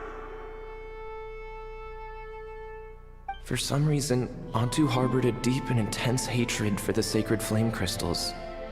Whenever he saw one, he would muster up every last ounce of his dwindling strength in trying to destroy it. It wasn't until years after Antu's death that I finally guessed at the truth. He must have witnessed people fighting over the crystals without comprehending why. Unable to fathom how those once cheerful humans had turned from best of friends to worst of enemies, he concluded that they must have been corrupted by the sacred flame crystals themselves. In Antu's eyes, the only reason they'd started collecting sacred flame crystals in the first place had been to save his life. If I hadn't been there, none of this would have ever happened. He carried this guilt with him until the very end.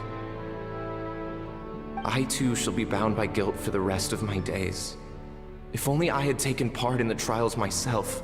If only I'd seen the greed in Amara's eyes, or even came back just a little bit sooner.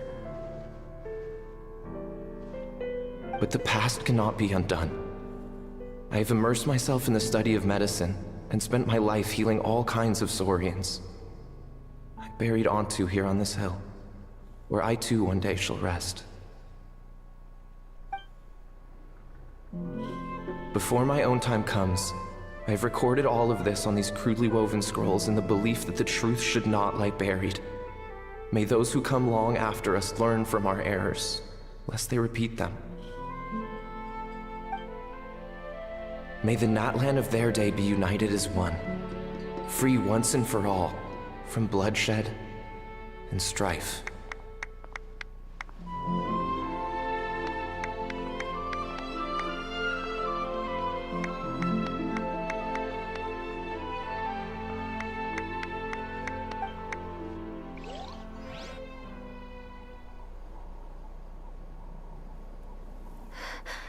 Medicine born of guilt.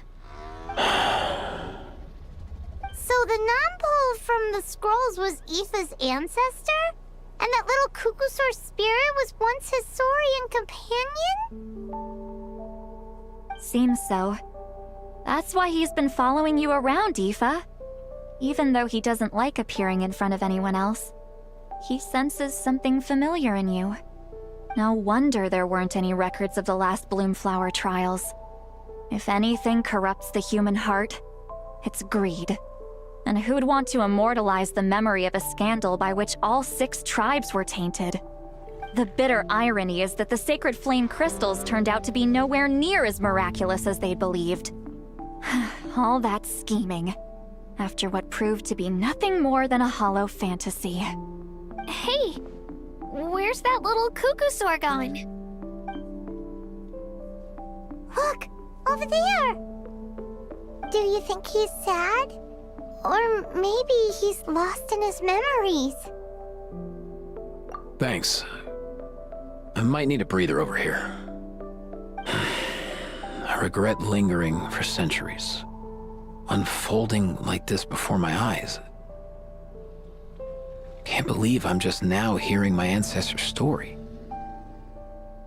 Now I know why we became vets too. I gotta think this through. What should I do? What can I even do?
Never thought I'd have the chance to meet my ancestor Saurian companion. It's a pretty cool feeling. Wouldn't you say so, bro? Can he understand what you're saying? Kinda. I can pick up on Antu's vibes, just like he catches ours, but that's pretty much it. That's just how it is with Saurian companions.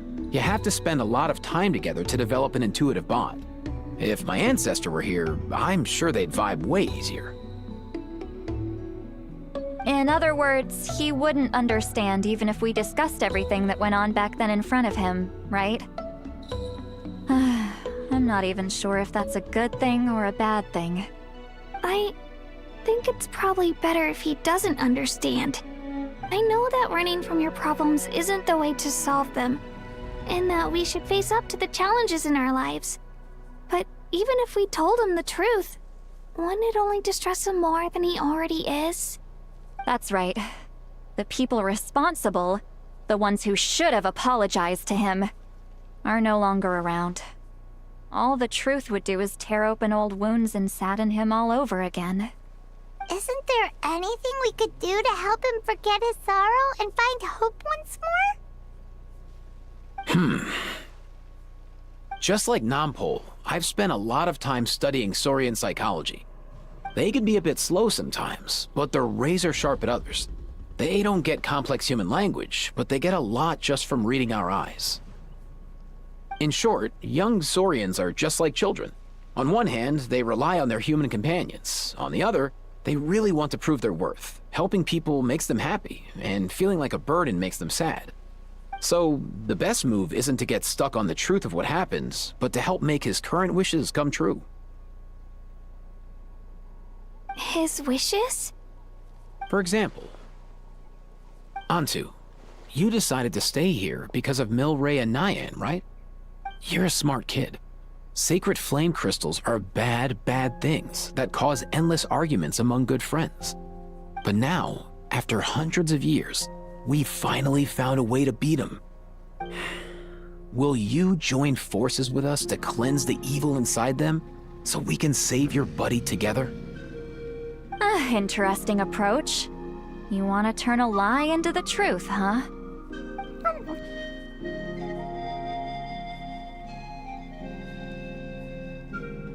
Actually, I didn't really understand either. Is there really some kind of evil power inside the sacred flame crystals? Oh, dear child. Come. Let Granny explain it to you. Oh, I get it now. Okay, I'll do my best. Not so fast. Hate to break it to you, but the three of us can't make this happen. Let's meet up at the stadium in 2 days. We'll spread the word and see who's willing to play along. As for making Antu understand, Kakuku can help out. They'll have an easier time communicating.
we can even see some Kaholosaurs here and there. Hey, why don't we try to get a picture with one or two of them in the wild?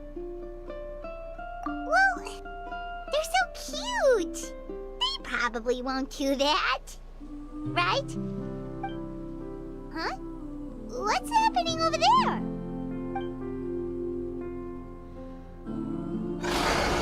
Help! Somebody help us!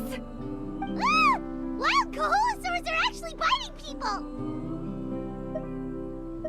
Yeah, those two are in trouble! The legendary traveler and her trusty sidekick Paimon will not stand by idly!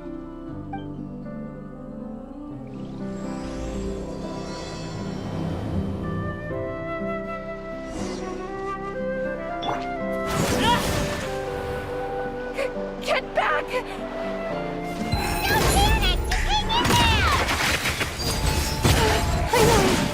Someone's coming. Please help us!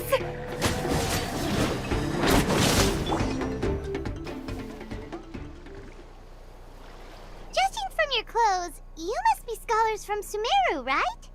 Yes, I'm Karya, and this is my senior Varamdra. Thank you so much for saving us. That was a little too close. Don't mention it! Handling these sort of things is practically second nature to us by now. Paimon is Paimon, and this is the Traveler! Still, it seems that all the Kaholosaurs just ran off.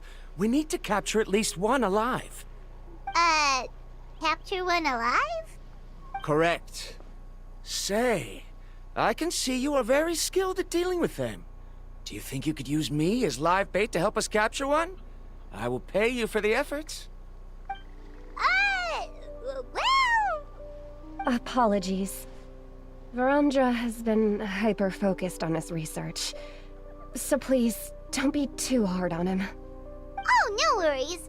But why did you approach a whole group of wild Kaholosaurs, and what's this talk about capturing them? Paimon's pretty sure that's not what they're trying to do. I'm sure we must look very silly. The fact of the matter is that we're searching for a mysterious island from a certain legend. It's said that a very important clue about the island can be found on Kaholosaurs, so approaching them without the help of a guide from the people of the Springs was certainly an unwise choice on our part. A mysterious island? Yes. There is a legend from the people of the Springs that mentions a mysterious island, and Varamdra believes the key to his research can be found there. Are you certain you two won't consider my proposal to capture one? Some proposal? There's no way we'd be willing to use a person as live bait! Then I suppose discussing it any further will just be a waste of time. I must come up with another solution. Varamdra! Oh, all right. You did rescue Karya and I just now, and I suppose I should express some gratitude. Thank you very much. A little awkward, but Paimon will take it. We should move on, Karya.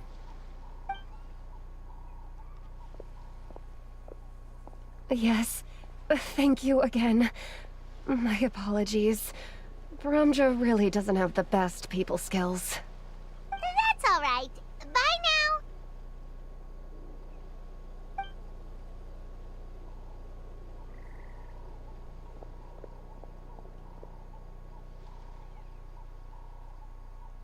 You really don't see a pair of adventurers like those two every day. But anyway, Paimon's really curious about that mysterious island that lady just mentioned. Yeah, who knows? There might be treasure! After all, the amazing places we've explored during our adventures, finding some mysterious island should be a walk in the park for us. Oh, you're right. The lady mentioned that the mysterious island is related to a legend of the people of the Springs. So maybe we can start by asking some of them about it. Time's ticking, let's get started on our next adventure! But the real question is, who should we ask? That's an idea. If anyone, the chief of the tribe should know the details.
someone looking for me. Oh, why, if it isn't the traveler and her companion. So what brings you here? Do you need help with anything? We want to visit the mysterious island. The mysterious island, huh? Is there something wrong? I'm assuming you two are already aware that this island is related to a legend of my people. Yeah, but now that you mention it, we don't know anything about the actual legend yet. Then allow me to explain it to you two. It is said that the first chief of the people of the Springs was the most outstanding guide in all of Natlan. He discovered many deserted domains and found countless treasures. But to prove himself once more, he embarked on yet another journey in search of a legendary, mysterious island. He endured many hardships along the way, but he persevered and managed to reach the destination. The island emits a golden light where countless treasures are buried. But instead of claiming the treasures for himself, he left behind a trail of clues that lead to the island. Since then, many people from later generations have undertaken the challenge of finding the island. After all, to find the island is to find riches and glory. Oh, that makes sense! So could you tell us how to get to that island? Oh, Paimon gets it! This is like a big secret for the people of the spring, so you can't just tell anyone, right? On the contrary, it's quite the opposite. The legend and the clues needed to find the island are all already known to the public. Oh! Well, then what's the problem?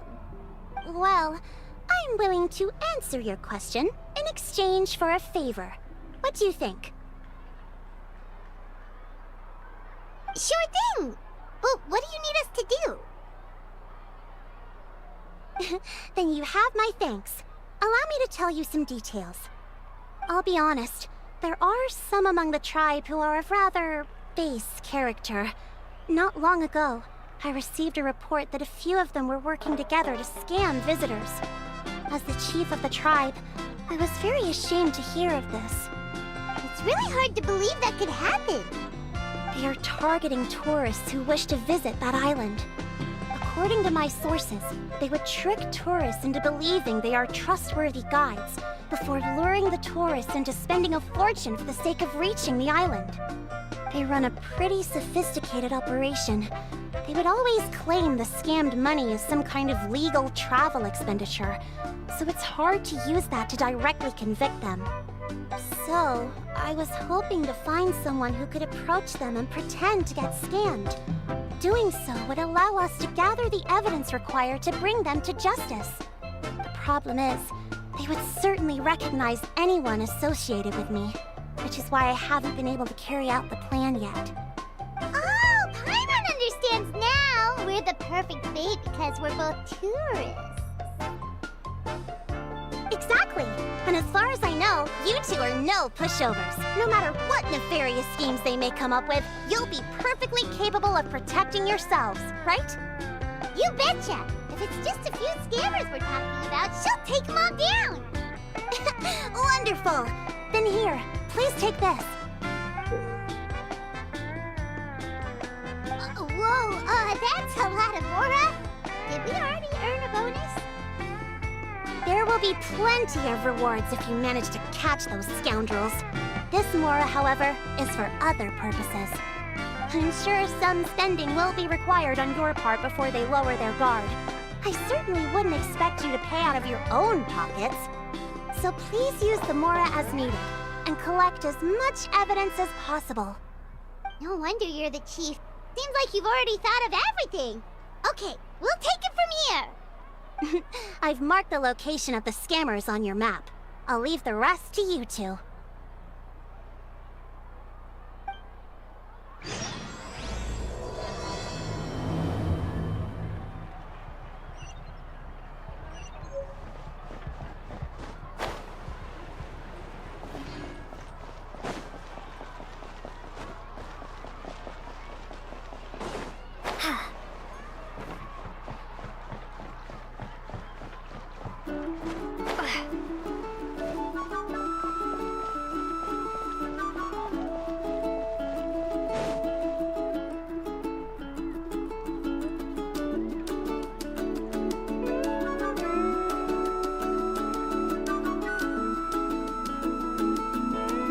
This should be the place.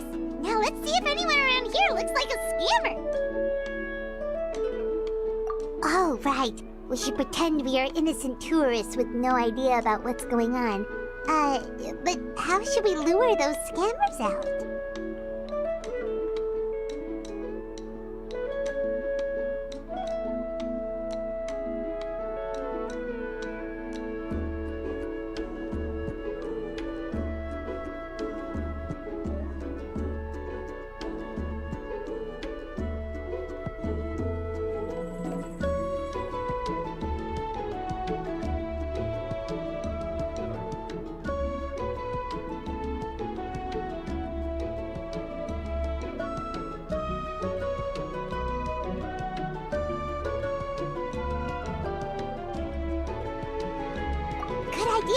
Speaking of which, Paimon's dying to know what kind of treasures could be buried on the mysterious island. Wonder if anyone's ever really seen them before.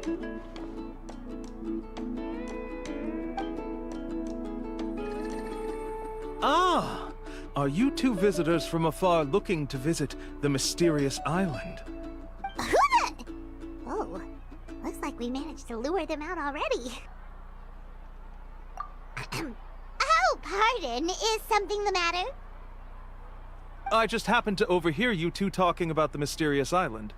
I assume you two must be tourists, brought here by the legend and looking for the island. Am I right? Hello, Paimon is Paimon, and this is the Traveler. That's right. We were just getting ready to look for that island from the legend. In that case, as a qualified guide, I certainly cannot allow you to embark on such a dangerous journey. Uh-huh.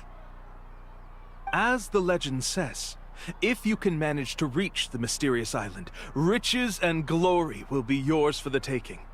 Be that as it may, the journey to the island is full of untold perils and dangers. It would be nigh impossible for any average person to reach the island. But you are in luck. Allow me to tell you the purpose of our services.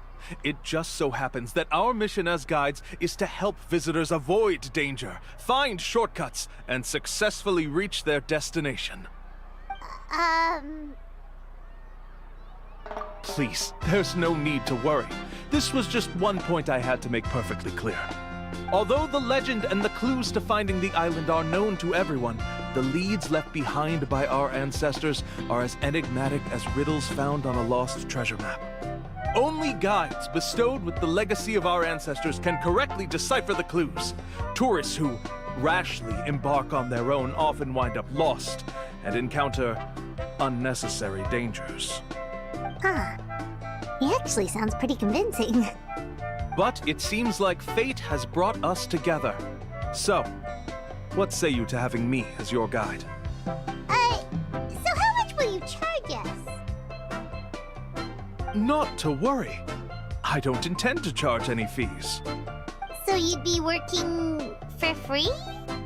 For us, people of the Springs, guiding guests to the mysterious island is a great honor in and of itself, worth more than any amount of mora. Smooth. Paimon almost wants to believe him. All right, thank you. Then please, guide us onward. Of course. Please, follow me.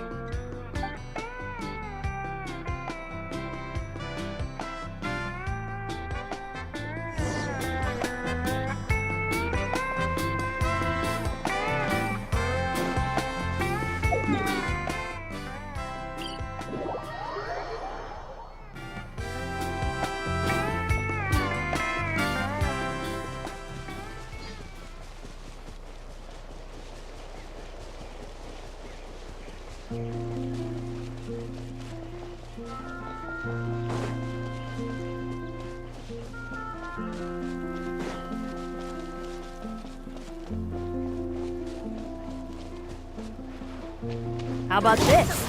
Take a seat.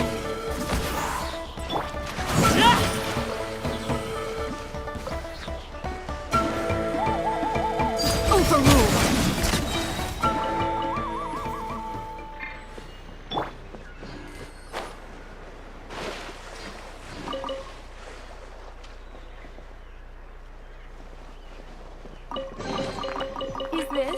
answer from this world?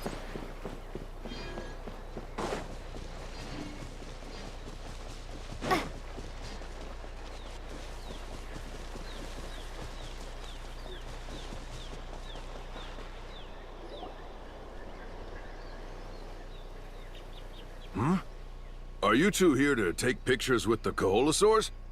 Really? Can we? Ahem. Huh? Oh, you two must be here to seek insight from Atta, right? Atta? Insight?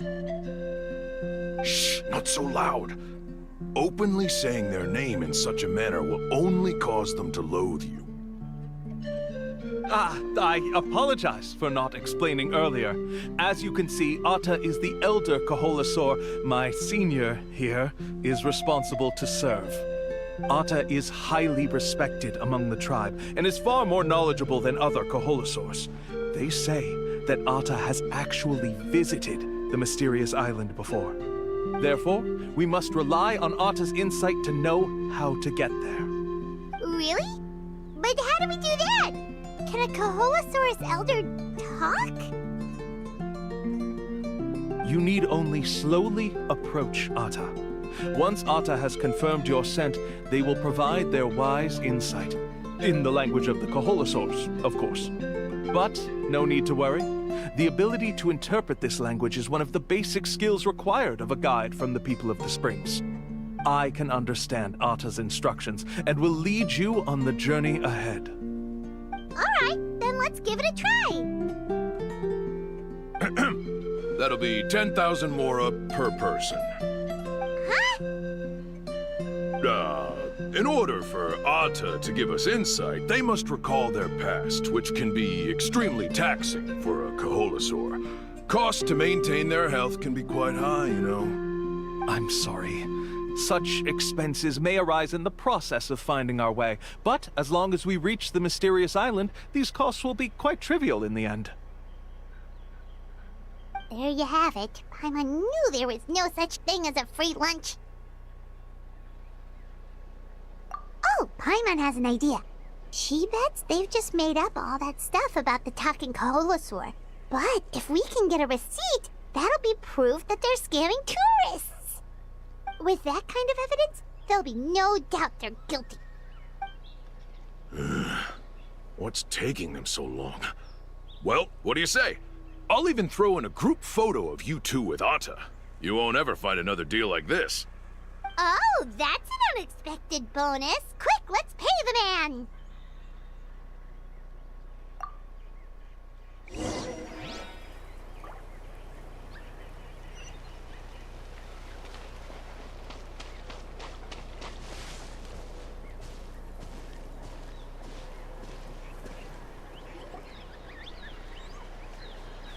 Whoa, Atta really didn't try to bite us at all. You can also pose now if you'd like a photo together. Okay.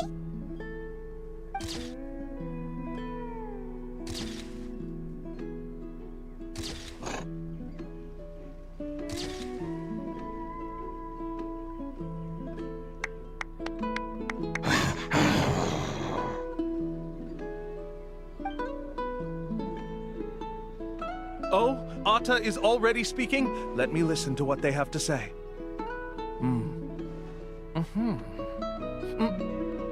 Oh, I see. Could you really get anything from that noise? Of course! Like I said, only a guide like me can understand their language. Let's follow Atta's instructions and proceed to the next area. Here's your group photo. I even packaged it up for free. Any chance we could get a receipt for that? No problem at all. Here you go. Please, come with me. We still have a lot of the Chief's Mora to use. Why don't we keep up the act and gather some more evidence? Paimon's curious what other tricks these scammers are using.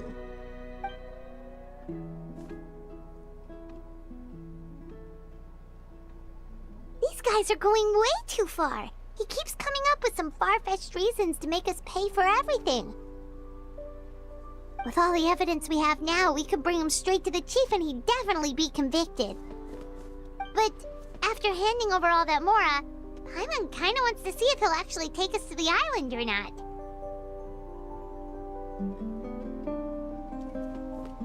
Sorry to keep you waiting. After all the clues we've gathered, I've managed to find a shortcut to the island. Oh, alright, then let's get going!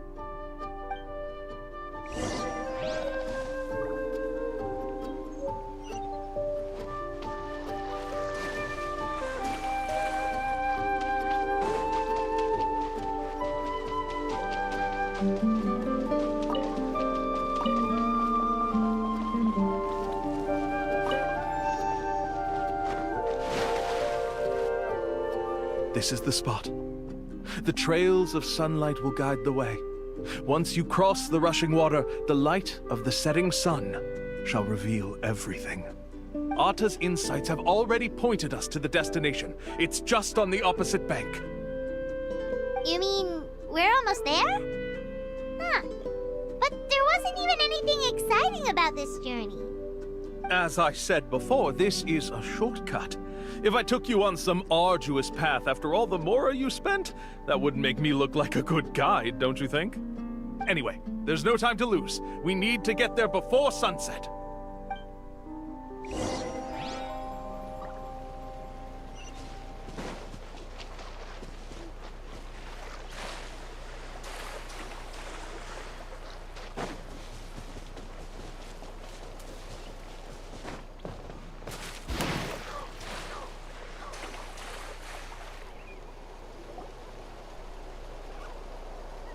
According to Atta's insights, this is the place. We're here. You mean the mysterious island? Yes, I've led you to the island just as I promised, which means it's time for me to say goodbye. Hold on! Are you serious? This is supposed to be the island? Then what about the treasure? And look at these wooden signs and artificial lights! Even we can tell it's fake! All that stuff about treasure is just part of the legend. I didn't make any promises about what you'd find. And who says a mysterious island can't look like this? Huh. Since you seem to have dropped the act, then there's no need for us to continue either.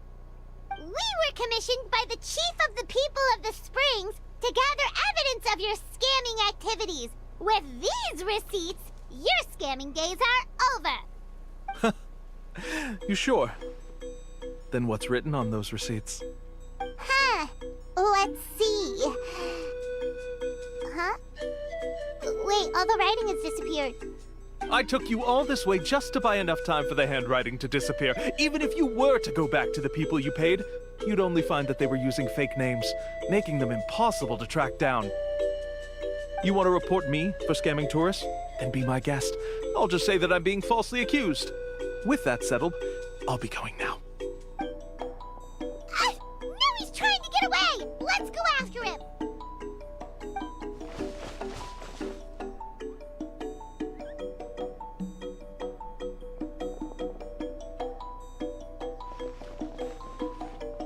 It's the chief! What's the chief doing here? I had dispatched others to secretly trail you. Thanks to you, we can finally convict him of scamming people. Convict me? How? They don't have any evidence against me.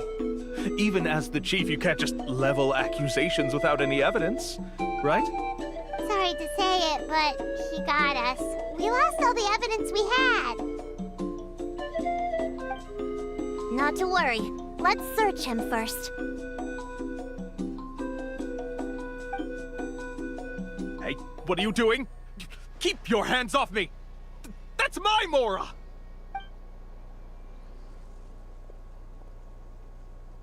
Yes, I see the mark. Looks like you already split the Mora before you let them here. What do you mean? The Mora that the Traveler and Paimon were using today were all provided by me. They all have a special mark on them. You...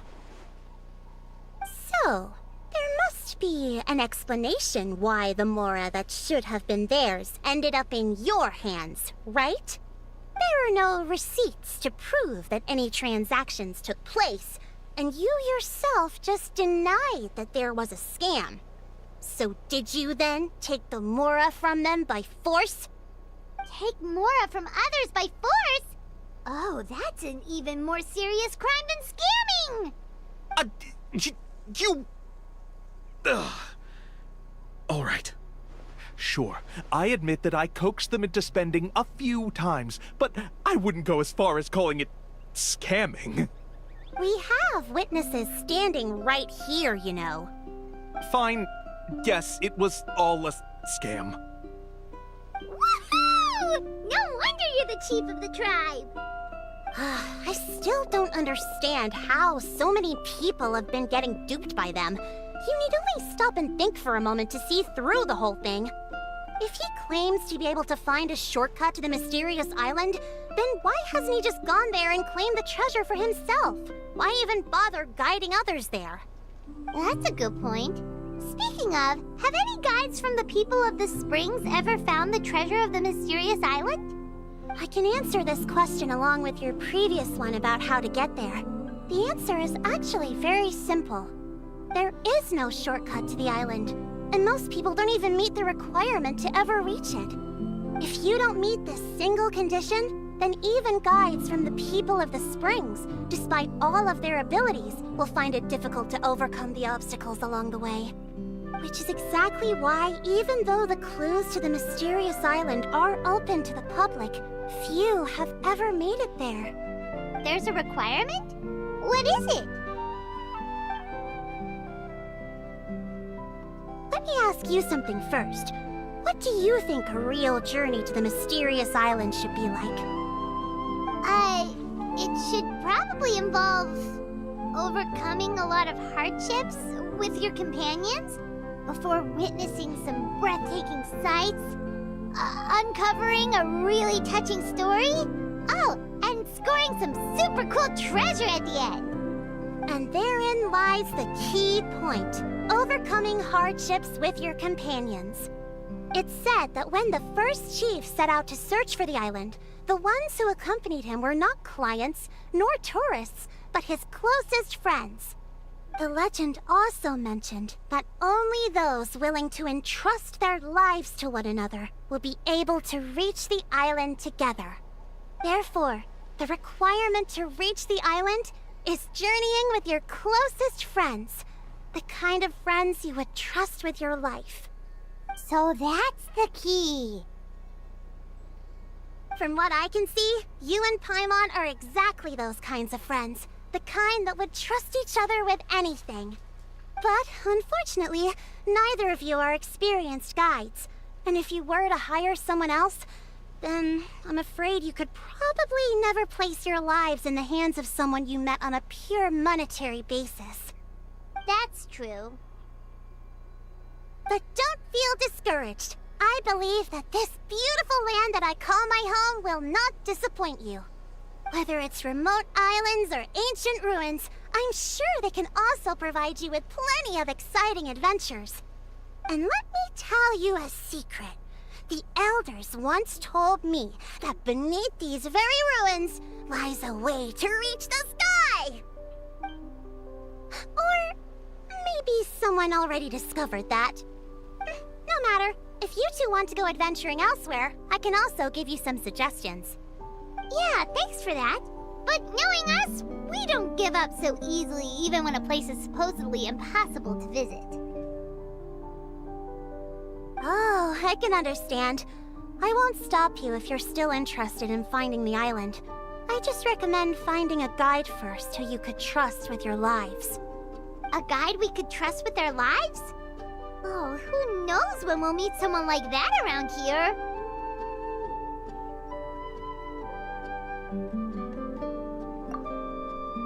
Oh, we could go find Mualani! It appears you've already made up your minds. Then I'll be taking my leave. My assistants will pay you for all your help. Thanks again. Okay, bye-bye!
carry any black swimming floaters here. But why? Black floaters look really cool. May I ask whether you've had some bad luck lately? Well, yeah, sorta. The last pair of black floaters I bought ended up getting bitten by Kaholasaur. I nearly drowned. Which is why I want to buy some new ones. I knew it. I specifically asked an expert from the Masters of the Nightwind about this once. Black floaters bring bad luck. Really? Also, have you by any chance become a mosquito magnet? Or found yourself overheating? Maybe even suffering a little heat stroke? Yeah, that's exactly how I've been feeling. It's all starting to make sense now. In that case, I'd recommend either pink or blue swimming floaters. According to the experts, bright colors can not only lift your mood, but also bring good luck. I'll even offer you a discount if you'd like. Just see it as a way of celebrating your luck taking a turn for the better. You'd really do that? Then I'll take one of each. You got it.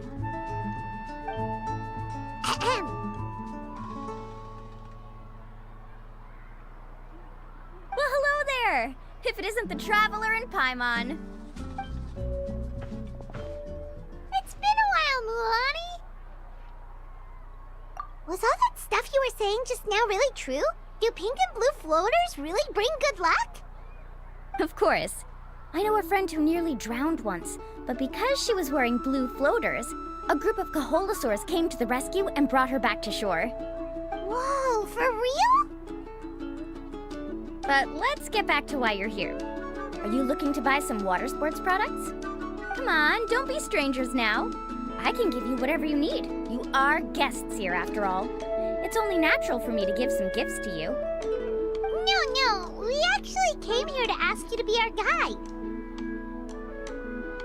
Well, you've come to the right person. So, where do you want to go? We want to visit the mysterious island from the legend.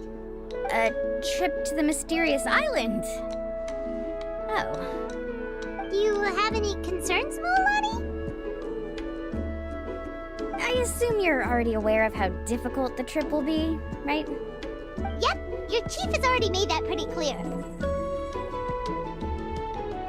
But with our adventuring experience and with you as our guide, we'll definitely be able to reach the mysterious island. Then I'll have to explain some things to you first. I learned all my skills as a guide from Uncle Nu, and he's the best guide in the whole tribe. But apparently, even he has never successfully reached the island. With a good guide to lead the way, a journey should usually be fun and pleasant. However, going to the mysterious island is different, and I don't know if I can guarantee that. But since it's you two asking, I definitely won't refuse. It's just my duty as a guide to explain these things before I officially agree to go on the journey. Paimon thought this would be a piece of cake for you, but it seems like we're actually asking a lot. Paimon will feel really guilty to make a friend go through a bunch of trouble just for the sake of finding some treasure. Mualani? Whoa, what's the hurry? Come on, what are you waiting for? Kolo just got back to the tribe. I heard he found another underground ruin full of treasure. Oh, Kolo's back! Wait for me! Who's Kolo? Oh, he's currently ranked as the #1 guide in the People of the Springs. Besides the tribe's first chief, he's the only other guide who's ever made it to the mysterious island. Really? He's always out and about, so we don't get to see him often. Sounds like this is quite an occasion, though. Let's go check it out. Let me put up the closed sign first. Okay, come with me.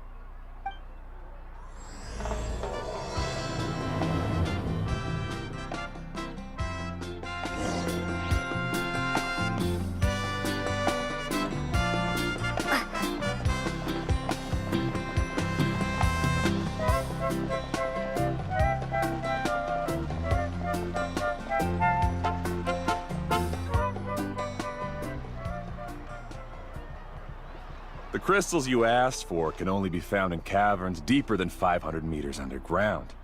Here, have a look for yourself. As for the people you asked me to take along, they almost all got lost in a cave. Out of my sense of duty as a guide, I brought them all back. Next time, just save the trouble and let me go alone. Indeed. Well done. No wonder he's the best. I wouldn't dare to go more than 200 meters down into a cavern like that. I wonder how much he made this time. Whoa, it really does sound like a super amazing guide.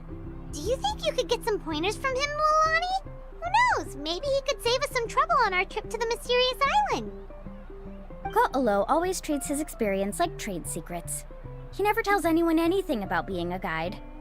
Oh, okay. But one day, I'll also be able to reach the island. That's him, right? Do you really think you'll be able to get his help? Allow me to do the talking. You must be the top guide of your tribe. I have a commission that I hope you'd be willing to consider. That guy sure looks familiar. Oh, aren't those two the scholars from Sumeru who were bitten by the Koholosaurs? They also wanted to go to the mysterious island, right? Seems they finally realized that they need a guide. The commission? Since you've obviously heard about my abilities, have you also happened to hear about my rates? If you're not intimidated by the price, then we can talk. Yes, I've looked into everything I need to know. As long as the trip is a success, then the commission fees won't be a problem. Oh? And where is it you want to go? The mysterious island. Just as Paimon thought.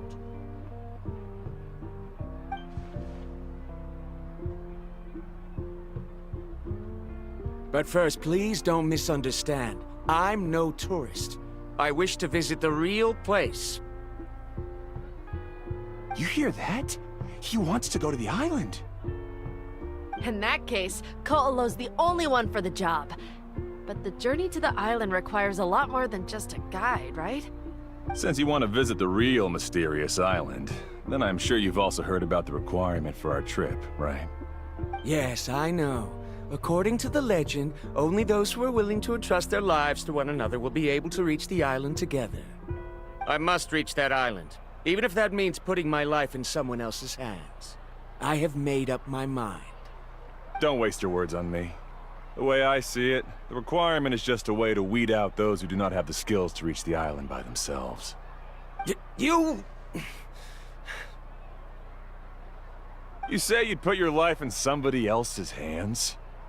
Ridiculous. Even if someone were to trust me with their life, they'd just be another burden. Let's look at it the other way around. Why would I place my life in the hands of someone whose abilities are far below mine? That is what the legend is really hinting at here. Many guides in the tribe have received commissions like this, only to end up bogged down by their incompetent clients long before reaching the destination. How do you think I reached the mysterious island? I made it because I chose to go alone. Well, I'm different. I'm no ordinary tourist. That doesn't make much of a difference to me. You'll give up halfway at best, which is a waste of my time. And a waste of your commission fees. I can tell you're just looking to explore something new. If that's the case, then you can find another guide in the tribe. For example... new student, over there. What's up with that guy's attitude? Paimon takes back everything nice she said about him. I have things to do now. Goodbye. Hold on, Ko'olo. What's wrong? I'm only introducing a potential client to you because I know you're a teacher. In fact, I'd say it's quite the opportunity. Never mind that for now. I don't agree with your views on the island. Uncle New taught me that... I know. You're just the same as him. You both obviously hope to prove yourselves, but still think that you have to follow the legend to the letter. Waiting for a cumbersome client to find you before even trying to set off. Mulani? The rare ores I brought back are proof that I've been to the island. But as for New, where's his proof? Why don't you wait until he's actually found the island before you start using his views to refute me?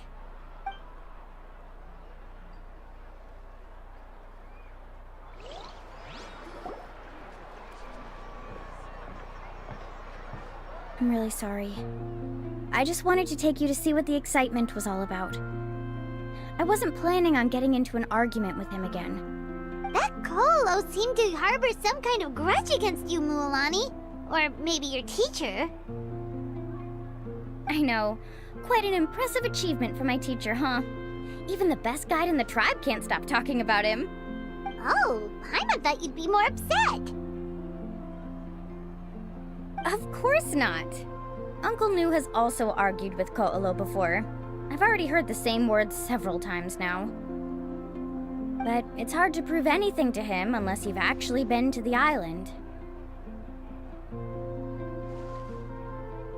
That's right. It's just that I've always seen the journey as something super important and not to be taken lightly. I was really surprised when you asked me to be your guide today. After telling you about all the dangers with such a serious face, I didn't make you think that you're causing me trouble, did I? Actually, Paimon did think about taking our invite back. No, please don't do that. Actually, that is also a part of what Uncle Nu taught me as a guide. The difficulty of the trip is the very first thing that needs to be clearly laid out to the group. If you want a chance of reaching the destination together, you must first reach a consensus on the amount of effort that will be required. I always felt that my teacher is no less skilled than Ko'olo. But Uncle Nu has never been to the island, so Ko'olo always uses that to push us down. So, as Uncle Nu's student, I've always wanted to complete the trip to prove his skills. It's a pity that I've never had the chance. But don't you have that chance now, Mualani? If you'd agree to be our guide, we're completely willing to trust you with our lives. With the help of the renowned traveler and her trusty companion, you'll definitely be able to find the mysterious island. Then you can come back and teach that Ko'olo a lesson. Oh, Paimon. Come on, bring it in. Aw, you're making Paimon blush. Alrighty then. If we're gonna go, we should start preparing right away. I've already had the plans for this trip written out for some time. Come with me. Oh, it's that scholar guy. Paimon almost forgot he was still here. Scholar guy? My name is Varumdra. Please use it. I didn't expect to see you again, Traveler and Paimon. Oh, and it's that lady too. Hello again. Excuse me, Miss Guide. Since we've been referred to you, would it be okay for us to join your journey? I'm Mualani. Just call me by my name. As for whether or not you can come along, I'm sure you've already heard the requirements. We've only just met, and I'm not sure you're cut out for this trip. The path to the mysterious island is a grueling one. Oh. I admit that after coming to Natlan, I've encountered many things outside of my field of expertise. It's understandable you're worried that we'll slow you down. So how about this? We'll set off with you as ordinary travel companions, and I'll pay you the usual commission fees. But we won't officially be your clients. In other words, you needn't shoulder the responsibility of being our guide. And even if something were to happen to us, your reputation as a guide won't be tarnished as a result. How does that sound? If you accompany us, then you are a member of the team. I could never agree to such a careless deal. Oh, don't tell me you think I'm the same kind of person as Ko'olo. So you still refuse? Fine. Kariel, put the Mora for the return trip in your backpack. Without a guide, the road ahead may be dangerous, so please don't follow me. Varumdra? Now he wants to go alone? Why is this guy so obsessed with that island? Wait! Please don't do this in front of a guide. I can't let a tourist go on some dangerous journey all alone. Even my sweet mom would give me a harsh scolding if I ever let you do that. I'm so sorry for the trouble. Really. Don't say that. Although it'd be inappropriate to bring along two strangers I just met, there is another solution. How about this? Let's meet up tomorrow morning at the monument near the tribe's southeastern slope. I'll see you there. So you've decided to accept my offer? No. My plan is to use some of our time together to turn you from strangers into friends. The kind we can trust with our lives. That's your plan? Very well, then. Wonderful. On behalf of both Barandra and I, thank you so much.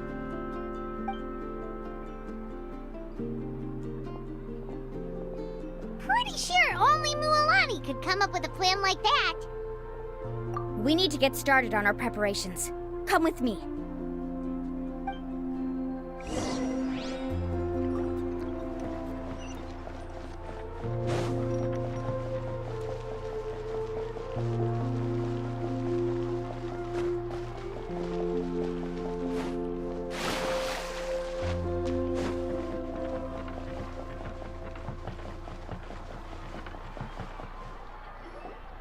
Hey, Alafa. I've got some business for you.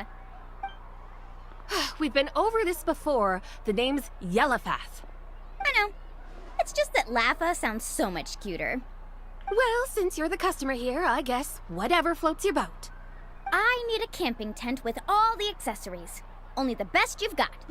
Another commission, huh? Just so you know, a full tent according to your standards is gonna be pricey. Is your client covering the bill? How much are we talking?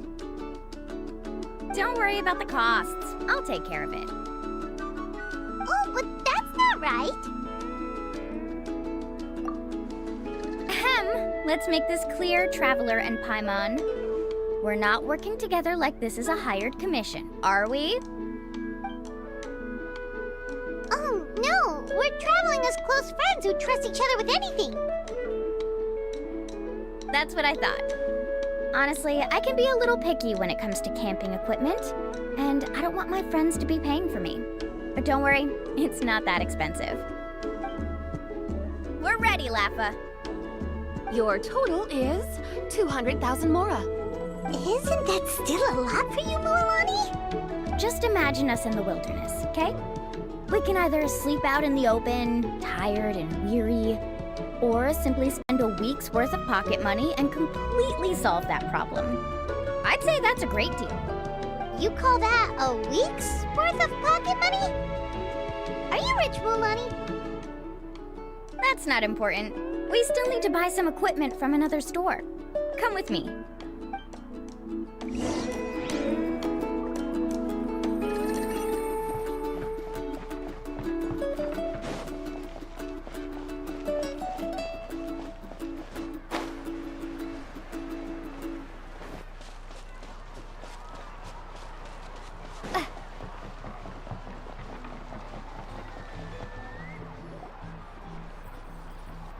Afternoon, Uncle On.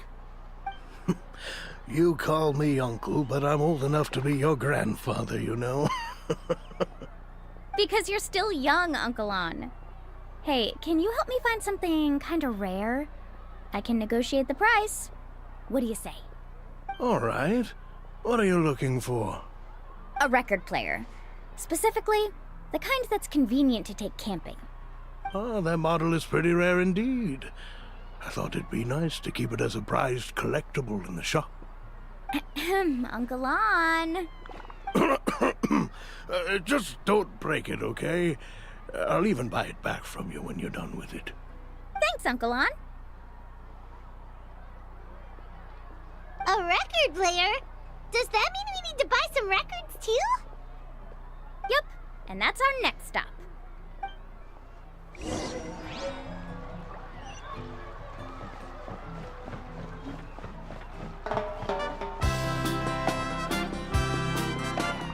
Hey, Paka Paka!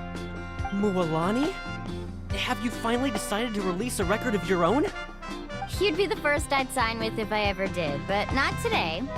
I just want to buy a record. The one you've been keeping from customers and listening to in secret. That's a pretty rare record, you know? Besides, I haven't even finished listening to that one yet. Maybe Maybe I can think of a way to connect you with a friend from the Masters of the Night Wind to release a record. Whoa, then we could produce some really wild tunes. You've got a deal. Nice. That's the record also accounted for. What do we need it for anyway? Well, I asked a friend from the Masters of the Night Wind for some advice once, and apparently, playing this song at night is an effective way to keep travelers safe and sound. Is that really a thing? Well, if it doesn't cost much, that's a nice way to make the trip a little more pleasant. You know how it goes, Mualani. 20,000 mora for this record.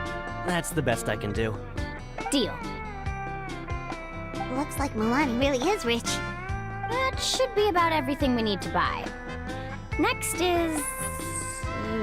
I'm getting kind of nervous. What's wrong, Mualani? Next, I need to find my teacher and get the map to the island. Besides the legend left by the first chief, there's also a map. Well, not just a regular map, it's more like a treasure map. It's full of strange symbols, almost like it's a part of a big puzzle. Guides must draw from their experience to decipher the map's meaning and understand the route. The chief made several copies of the map and distributed them to the first members of the tribe. The copies were to be passed down to future generations, so usually a teacher will pass their copy to their student. Which brings us to today. The day I officially ask Uncle Nu for his copy of the map. Whoa. Hearing that is also making Paimon feel a little nervous. Sounds like it must be a pretty serious moment. Yes, but the thought of having you two by my side somehow makes me feel a lot better. We won't let Uncle Nu down, right? That's right! Let's go and find him together!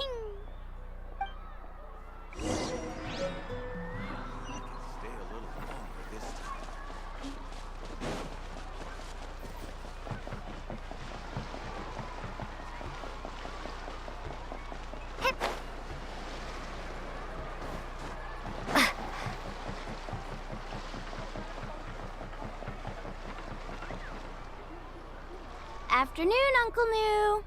I have a big surprise for you. A surprise? Then you must be here to finally pick up the map. You saw right through me, as always. Did you forget that you had mentioned these two to me before? The ones who went to the Night Kingdom with you. In some sense, you could say that you've already trusted each other with your lives. It's just that my feelings are a little complicated now. Huh? Do you think that I'm still not ready yet, Uncle Nu? No, I believe you are the best guide in your generation. It's just that I'm not ready yet. After all, the journey to the mysterious island is no easy feat for any guide of the people of the Springs. I'm still a little worried. Don't worry. With our help, Mualani will definitely be able to find the mysterious island. Yeah. This time I'll definitely be able to prove that Ko'olo is no better than Uncle Nu. Don't misunderstand. Since you've made up your minds, I won't try to stop you. It's just... Please listen to your teacher's words once more, Mualani. Our mission as guides has never been to prove anything. There is only one thing we must do. Guide tourists safely to their destination. I understand, Uncle Nu. In that case, you may have the map. Also, take this with you. What is it? It's a talisman. Take good care of it.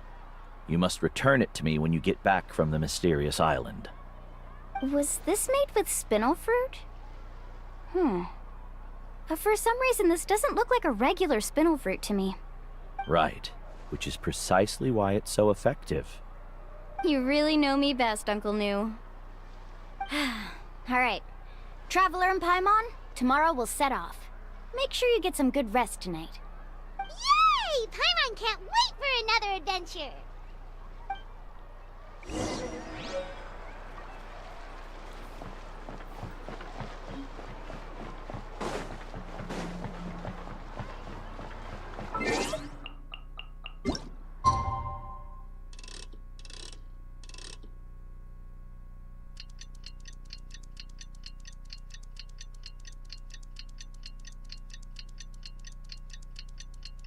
It's about time to meet up now. Let's head to the spot Mualani mentioned.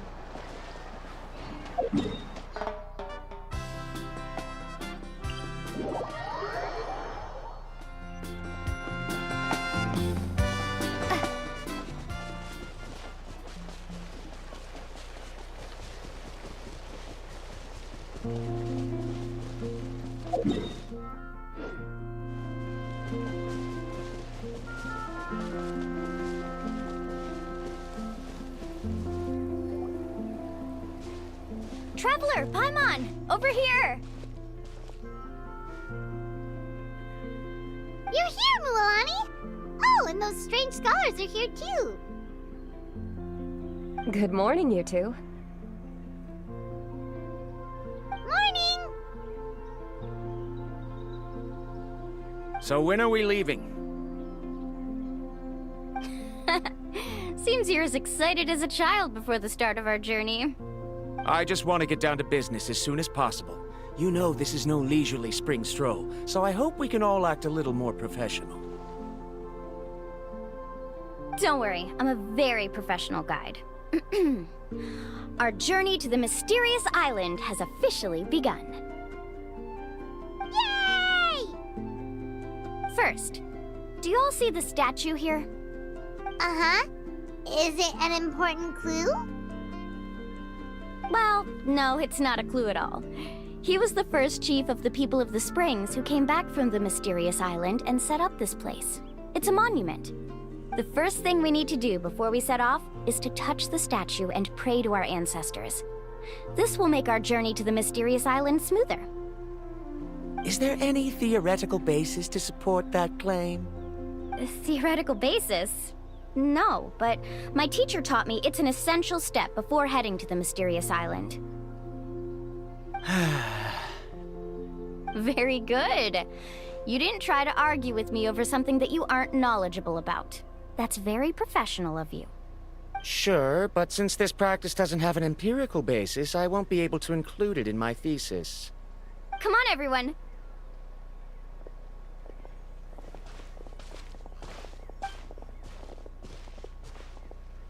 Greetings to my ancestors. As your descendant, I'm about to follow in your footsteps and witness your accomplishments. Allow me to depart under your gaze and return under your protective watch.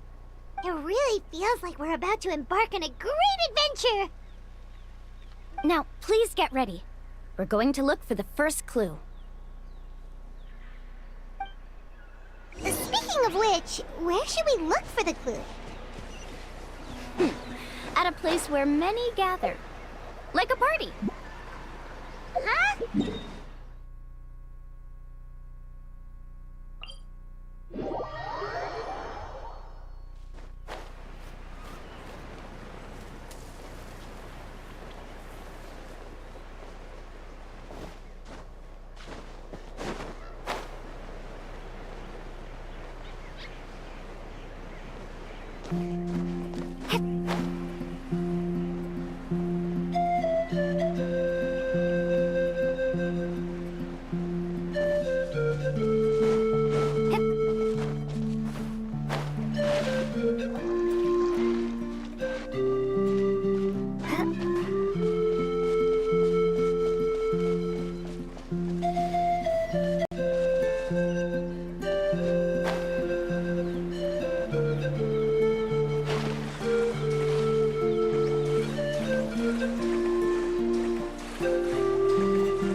As expected, the first clue is related to the Kaholasaurs. When people from outside the tribe get a copy of the map, most can deduce that the first clue is related to the Kaholasaurs. But they often end up looking in the wrong direction. When the first chief created the map, he left a special mark for this part. It's a code that the tribe uses to indicate a herd of them. So it'll be impossible to gain any leads from just finding one or two stray Kaholasaurs. You're a real pro at this, Mualani. But according to the information I've been able to find, Kaholasaurs don't like gathering as herds unless it's to compete for the hot springs. So let me tell you a secret that only a guide from the people of the springs would know. It so happens that wild Kaholasaurs periodically gather in the valley up ahead. It's almost like how our tribe gathers together for festivals. Still, as soon as the season changes, the herd quickly disperses again. Unless you're a guide who's always running across Natlan, it would be very rare to ever witness such a thing. This is a thing? I need to note this down right away and include an explanation as a part of my thesis. According to what I've deciphered from the map, a clue is hidden deep in that valley. But to get there, won't we have to get through the herd of Kaholasaurs? We'll have to think of a way to sneak past without startling them. They're gathering together with their friends, so I'm sure they don't want to be disturbed. You mean we're going to have to walk through the Kaholasaur herd? That feels a little... Given we've agreed to work together, everyone should do their part. However, Karia has been attacked by Kaholasaurs before, so this isn't an ideal plan for her. But it shouldn't be a problem at all for me. Let's have Karia wait here, and I'll take over all the tasks that were supposed to be entrusted to her. No worries. We don't need everyone to go. We actually need someone to stay and look after the luggage, so we'll leave that to you two. Traveler, Paimon, please come with me. Is that so? Then that works out perfectly. And now I understand how much you care for your assistant scholar. Follow me and stay close.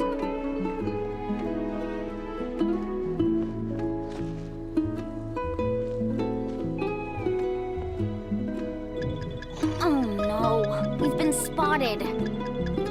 Let's back off and try again. These Kaholasaurs sure seem on guard. We'll never get through. Given you've already used the information provided by the map to deduce that the clue is in that valley, why don't you simply chase them away? You're pretty strong, aren't you? First of all, the elders of the tribe have always warned us to never hurt the Kaholasaurs. Doing so will almost certainly bring bad luck. And secondly, you can't just show up and intrude on others' gatherings, much less make them leave. That's just terrible. But on what basis? Okay. So can we figure out another way to enter the valley? There must be a way to enter the valley without startling them. It'd take a while for me to come up with a solution on my own, so I'd like to ask everyone to help come up with some ideas. Let Paimon think. Oh, is there a detour or another way around? According to the map, the clue is right in the middle of the Kaholasaur herd. Even if we try to approach from the other side, we'll just run into the same problem. This is tricky. Karia, I've noticed that you only talk when you're trying to help smooth things over between Varamdra and the others. I'm sure you must have some ideas of your own, so why don't you share them with us? Me? All right.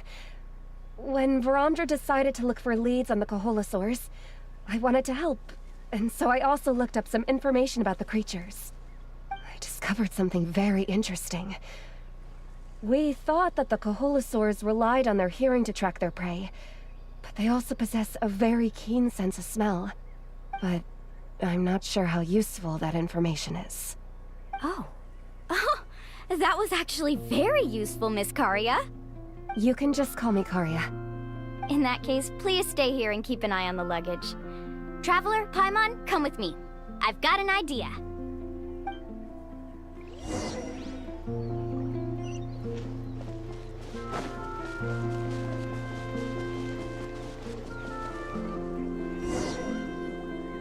Found it! What's this? The key to making our way through the herd. If the Kaholasaurs have a keen sense of smell, then even if we try to sneak around and stay out of sight, they'll still notice us once we get close enough. But this plant can help us solve that problem, because its fragrance is very similar to the scent of a Kaholasaur. We can apply the plant's extract to our bodies and trick their sense of smell. we're gonna rub plant juice on ourselves? Don't worry, it's also good for your skin. Oh, Paimon feels all wet and slimy. But this actually does smell like a Kaholosaur.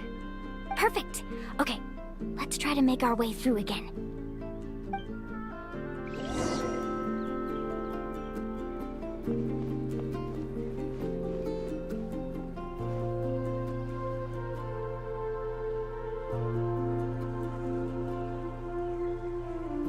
Be sure to stay out of sight.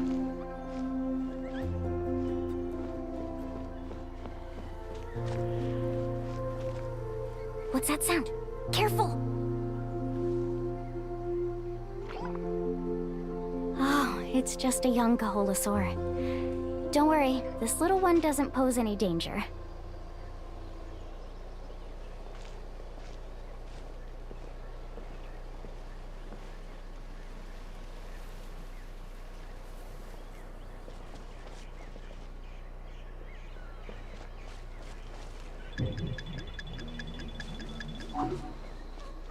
How could there be so many here?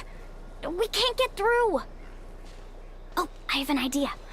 Wait here.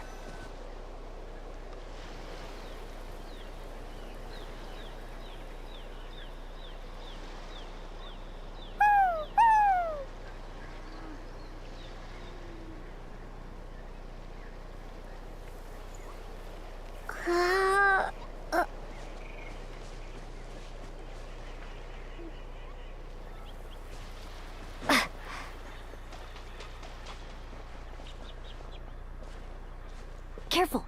Don't startle them.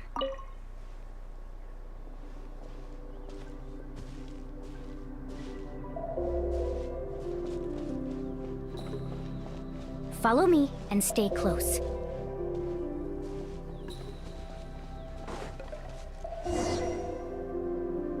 We must be getting close. Look, a bunch are gathering around that rock. What are they doing?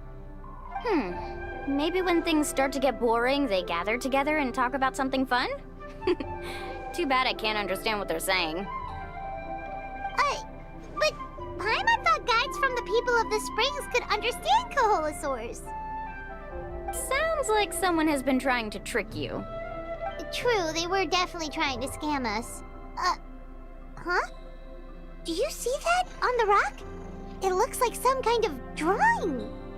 I've heard that there is a type of moss that changes color when it reacts to the biological signals released by Kaholosaurs. But to trigger that sort of reaction, you'd need a huge number of Kaholosaurs. That must be the clue! Should we take a picture? Oh, the flash might disturb them. Let me try to copy it down. So we've passed the first stage of the journey now, right? I see. Had we chosen to drive the Kaholosaurs off, then we never would have found this lead. Seems there was a logical basis for everything you said after all. Has he always been this way, Miss Karia? He's just obsessed with his research. That's all. At least this has shown that my judgment is correct. I've proven my trustworthiness. And so, there should be no need for us to argue next time. Yes, I understand. And I suppose that'll help us avoid wasting time. Mulalani really knows how to lead our group. Next, we'll need to use the lead we found to uncover our next destination. Now, what does this pattern represent?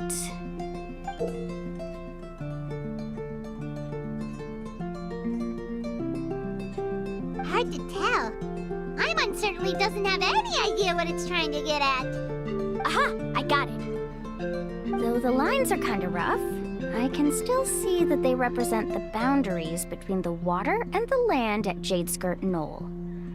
We can use this to fill in the hole on the map and find our next destination. Really? You got all that just from some rough lines? Well, intuition is also a part of it. Maybe I've just seen too many maps as a guide, and now it's easier for me to pick up on patterns like that. All right, break time is over. Let's get ready to move.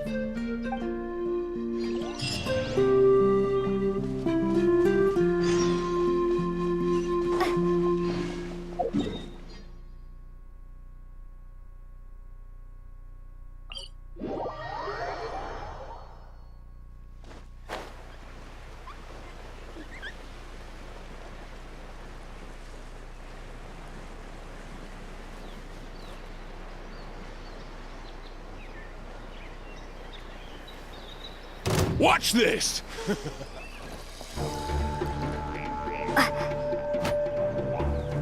Okay, this is the place. So, where do we go next? I'm not completely sure yet. The map seems to indicate there's a mechanism here that crosses the water. But I still need to think about what these lines might be referring to. I knew it! My theory was correct! Sounds like he's got something to say again. If you have any suggestions, then please feel free to share. I believe the mechanism that the lines are indicating is a spirit way. That is a possibility. But I don't remember anyone from the tribe setting up a spirit door around here. According to my theory, it might not have been set up by humans. The dragons living in that land also used a similar device, long before the humans.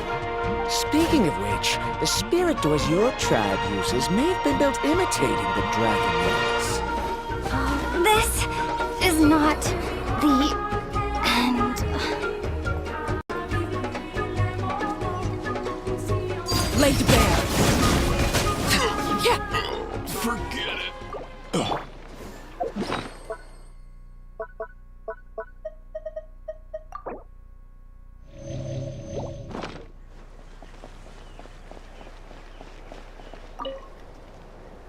Okay, this is the place.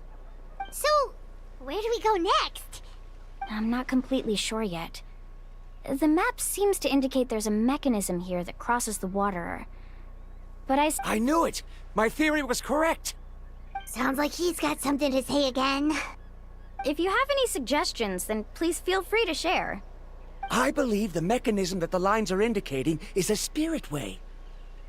That is a possibility. But I don't remember anyone from the tribe setting up a spirit door around here. According to my theory, it might not have been set up by humans. The dragons living in that land also used a similar device, long before the humans. Speaking of which, the spirit doors your tribe uses may have been built imitating the dragon ones. Oh, I remember now. Uncle New did mention this possibility to me before. After learning about the legend, I realized that it was connected to my research, and so I looked up a lot of related information. Even though I haven't found an exact route to the mysterious island, I'm fairly certain I've deduced the geographical features of the island's surrounding areas. Firstly, it's at an intersection between water and land, and secondly, there should be a high concentration of phlogiston. My research indicates that the Spirit Way was originally a natural phenomenon caused by the flow of phlogiston. Therefore, the area must contain many potential Spirit Ways, and the dragons who lived here in ancient times may have left behind some devices to control them. Oh, amazing! Now it all makes sense. Now everyone's contributing to the team. You flatter me. If my theory is correct, we should already be very close to the mysterious island. Once you've unlocked the mechanism, we'll be able to derive the island's location. All right. Then let's start searching for the dragon's spirit door. That's just a quick and easy name. I won't be able to include it in my thesis. Given the dragons used the device long before the humans, we should stick with a name that references no human concepts. Calling it a phlogiston node would be much more appropriate. Then let's start searching for the phlogiston node. Speaking of which, what does it look like exactly? If I'm not mistaken... Look that way!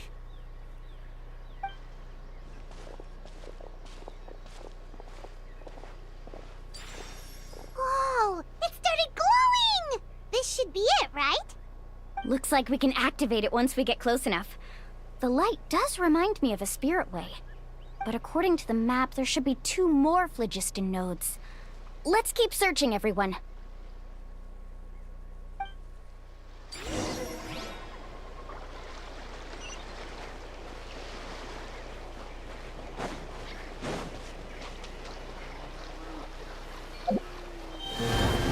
Let's hope you'll pull up a good fight.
Great work, everyone! Okay, now first, we need to figure out how to control this thing. Its qualities are very similar to that of a man-made device, but it doesn't seem as intuitive to me. Is there something wrong? See, look at this. After activating a normal spirit door, we could just go ahead and use it. But this one requires someone to stay and keep operating it here. Also, according to the map, we need to activate the mechanism and switch between different phlogiston nodes to change the path of the spirit way. If we don't operate the nodes properly, then the people on the spirit way will come tumbling from the sky. Isn't that super dangerous? In theory, the process should be very safe, but only if the 3 phlogiston nodes are each being operated by someone. Do you think you'd be able to operate it? I just tried, and it clearly requires more skill than a typical spirit door. Though I've never tried before, I've read a lot of information and theoretically should be able to properly control it. Let me give it a try.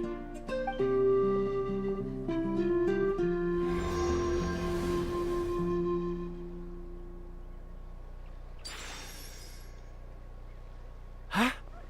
But in theory, this shouldn't happen. If Varandra can control it, then that also rules out me. Okay, well, how about you? After all the adventures she's been on, handling something like this should be easy peasy.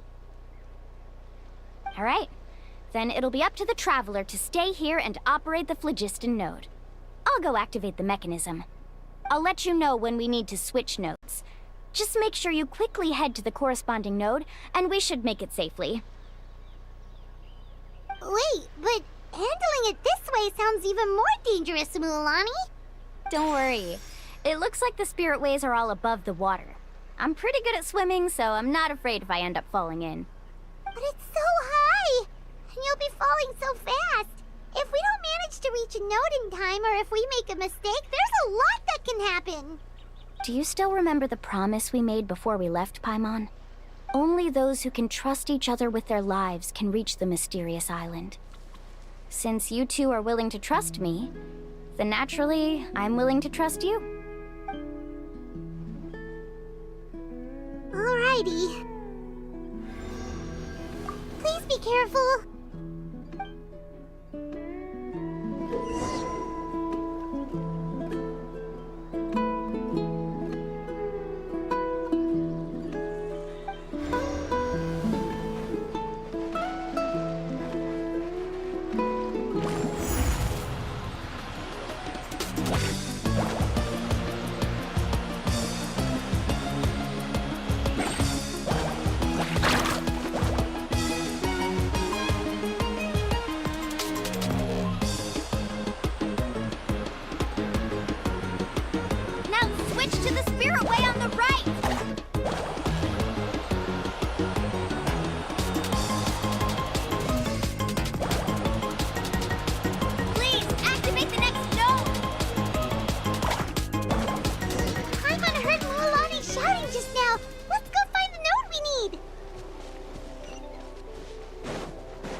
was perfect. You were amazing, Mualani! There were a couple of moments Paimon thought it was over.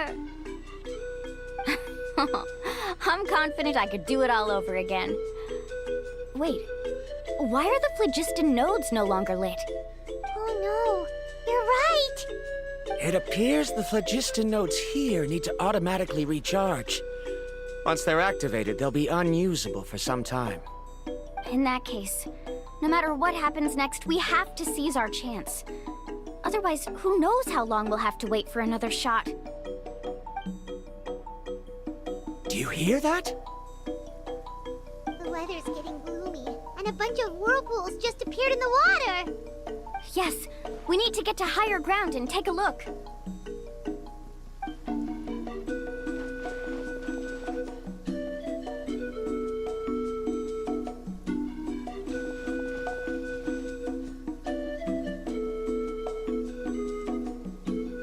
Hey, look over there! Whoa! There's a giant whirlpool over there! Yep, and that's our next stop. Huh? What do you mean?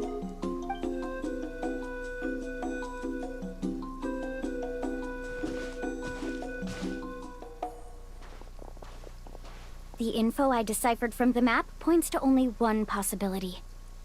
To reach the mysterious island, we must enter that massive whirlpool. No way! Forgive me for being frank, but as a guide of the people of the Springs, I'm sure you understand the danger of such a vortex even better than we do. Yes, I know. But whether it's the information deciphered from the map, or the direction of the spirit way that I observed in the air, everything points to the path ahead being hidden in that whirlpool.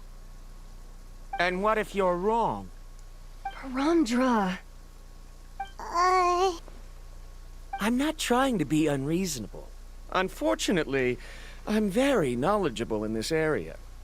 The spirit ways must have affected the nearby bodies of water and lowered the water level. That's why the whirlpools appeared. At this rate, some of the land that was once underwater will soon reappear at the surface and see the light of day again. Don't you think that sounds more like the definition of a mysterious island? So, our goal should be the shallow waters. If we enter that vortex, the undercurrents will drag us to the bottomless abyss. He does seem to have a point. I can't find any evidence to refute your claim for the moment, but I still trust my judgment. Then it seems like it's time for our collaboration to come to an end. But didn't we all agree to trust each other? I have reached this conclusion based on my field of expertise, and I cannot deny it, even if you try to convince me otherwise. From now on, let us each choose our own way. No, I refuse. You! Letting your clients separate themselves from the group in the middle of a journey will result in the worst luck possible. I will not agree to that. Then we can implement the plan I proposed at the very beginning. You're not my guide, and as such, you don't have to take responsibility for me. Oh, but you can't do that once you've traveled together as a group. If you were to leave now, we'll all be hit with bad luck. It's now beyond both our control. How about this? You and Karia wait here. We'll go first and investigate the whirlpool. I know you like to explain everything with theories and logic, so let me build my case first, and then I'll come back to convince you. Well, Traveler, Paimon, let's get going.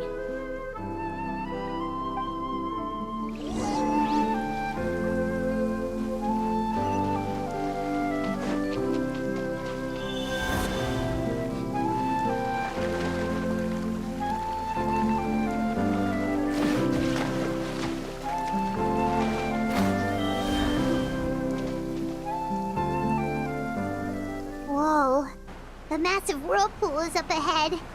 Just the thought of going in there is making Paimon dizzy. Do you also think that this is a reckless decision? Well... It's okay. That's completely normal. Actually, I completely understand how Paramdra feels. This is just how it is to be a guide. The tribe's experiences passed down from generation to generation are what give us the ability to guide our guests through hardships. This gives us the power to decide which way we should go. But it also means that we must bear the consequences of our mistakes and judgment, which could be quite dire this time. Although I'm pretty convinced that all the leads we have collected are pointing us to the whirlpool, I still don't know what awaits us inside. If the scholars still choose to reject my plan, I won't have the confidence to ask them to only do as I say. The same goes for the two of you. You are the commissioners, so if you think this is too risky, then it's perfectly reasonable if you want to end the trip here. The good news is that I know the way back to the tribe very well. Mualani? Traveler. That's right. You've trusted us before, Mualani. Now it's our turn to trust you. Besides, it's gonna take more than a whirlpool to scare the two of us. We all managed to make it back from the Night Kingdom. After an experience like that, what's so scary about being sucked into a whirlpool? Aw, Paimon. Come on, bring it in again. All right. Let's investigate this whirlpool and see if we can gather any info to convince that scholar. Matters of luck aside, he definitely knows a lot about geography, and we'll need him on the team. I know, it's just that we can't see much from here. I'll get closer to the water and have another look. Wait a sec. Is it just Paimon, or does the whirlpool seem to be getting smaller? You're right. Maybe it's just like the phlogiston nodes and can only be active for a certain amount of time. That means we need to hurry. Miss Guide, we have a problem. Karia? What are you doing here? I tried to persuade him, but Varamdra insisted on verifying his theory first. He said that the water to the south was about to be shallow enough to wade through. But after he took a few steps, the water suddenly began to surge and he was swept away. I'm not much of a swimmer, so I came to call for help. Oh, why did this have to happen now? Can we still make it into the whirlpool? No time to hesitate. I'll get in the water and rescue him. Just tell me which way he went, Karia.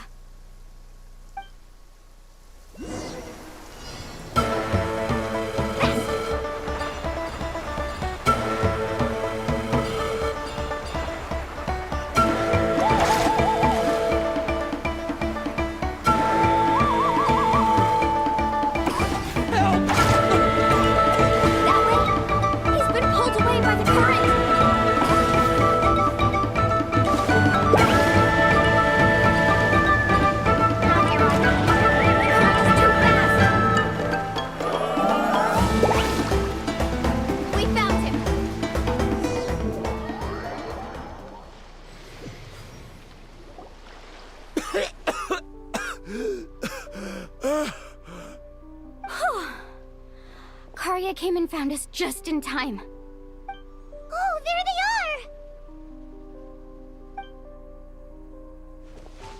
are! Varamdra, thank goodness you're all right. Thank you so much, Miss Guide. Didn't I tell you to wait for me? Judging by the changes in the water's surface, the path to the mysterious island wouldn't be around for long. I didn't want to miss this opportunity. It's just... I didn't expect my calculations to be wrong. It seems you were right. Right, who knows if we can make it back in time now? Huh? Well, the whirlpools have disappeared! Seems we missed our chance. Why would you give up on such an opportunity to come rescue me? How can you say that? It's already bad enough that you had to be left behind. Do you think I'd let anyone in my group drown? I'm really sorry. Don't feel guilty, Karia. I think if I reactivate the nodes, that will cause the whirlpools to reappear. The only problem is that we still don't know exactly when we'll be able to do that. It's already getting late now, and we've been on the move for a whole day. As your guide, I suggest we make camp first and have a good meal. We can talk about the other stuff tomorrow. Now that you mention it, Paimon is feeling a little hungry. Hey, Paimon's stomach can be very sensible. It won't interrupt while everyone's busy solving puzzles. We have plenty of tasty things to eat. Let's just find a suitable spot to make camp. I like that place right over there.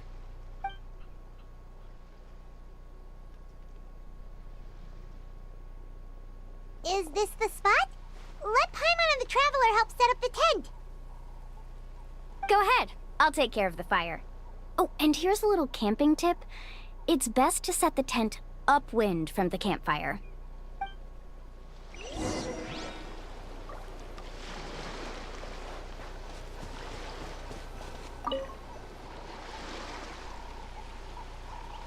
What do you think? This is a specialty dish I learned to make that's perfect for camping.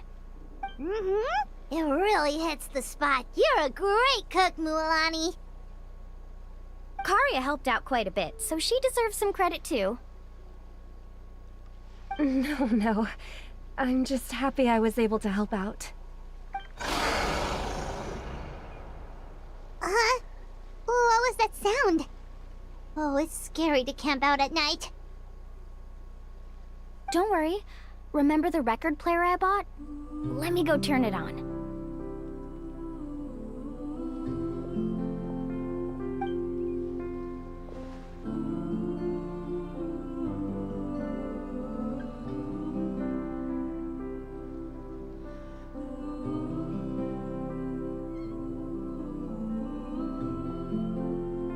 Listen. Not bad, right? Wow, so it really works! Paimon thought you were just playing it for good luck! My parents told me that most of the valuable experience from our ancestors is hidden in various customs. It's always better to trust our traditions. Huh. Guess that makes sense. In a sense, this trip to the mysterious island is also a custom left behind by the first chief of the tribe. I wonder what kind of experience he's trying to share with us. Yeah, Paimon would like to know too. Even though I've heard my parents tell stories since I was little, I actually don't know too much about him. It's said that he was the first person to make a map of Natlan, and even the first person to become friends with the Kaholosaurus. That sounds pretty amazing. Yeah. There isn't a place in Natlan that he didn't visit. Even the most remote parts bear his footprints. Even now, no one has even come close to his reputation and status as a guide. His trip to the mysterious island is the most legendary of all his accomplishments. But oddly enough, after returning from the mysterious island, he laid aside his yearning for adventure and chose to settle down. That's how the tribe was founded. It really makes me wonder what the journey meant to him.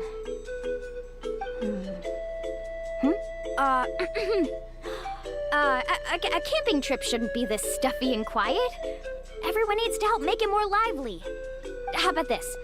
Before we rest for the night, let's have a bonfire party. If we're going to go plunging into that whirlpool tomorrow, then wouldn't it be best to try to rest and conserve energy now? Now's not the time to be a party pooper. You ought to agree to ideas from the one who rescued you today. Yeah, she's right! All right. So what do the rules stipulate for a bonfire party? Rules? A bonfire doesn't have any rules. Everyone just needs to have a good time. How about this? I'll ask everyone a question, and then we'll take turns saying what's on our mind. Okay, sounds fun enough. So, for the first question, what's the purpose of a journey? Oh, we were just talking about this. Let's hear everyone's ideas, and maybe we can figure out what the first chief was thinking back when he made the trip. Paimon can go first. If you ask Paimon what the purpose of a journey is, it'd definitely be about treasure and all kinds of delicious food. And, most importantly, it's about making the trip together with your companions. Yes, I can't agree more. Okay, next person. How about you, Traveler?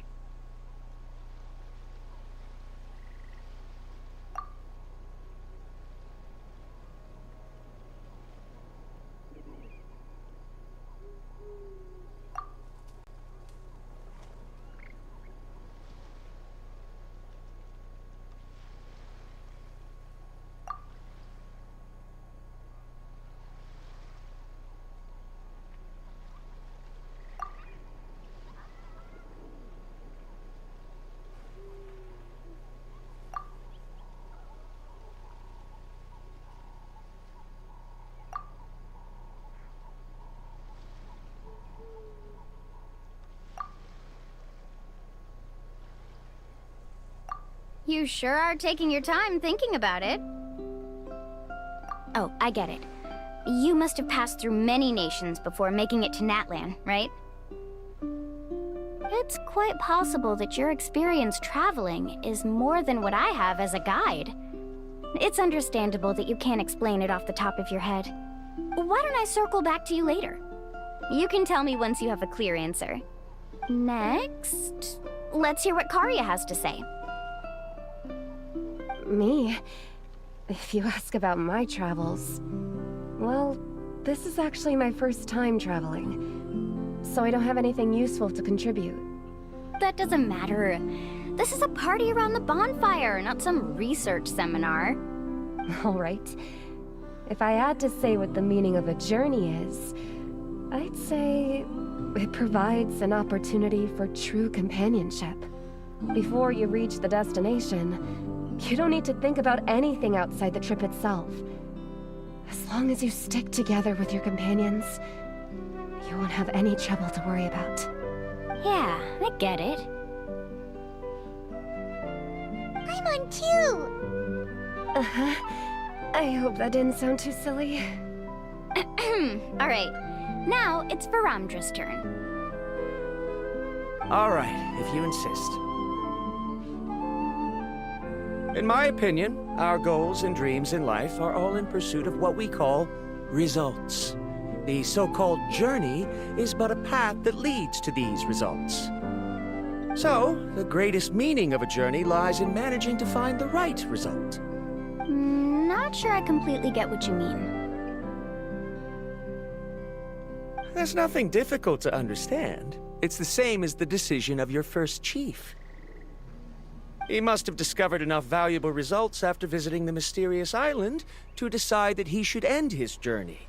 Once you've achieved the results you want, any additional journeys would become all but meaningless.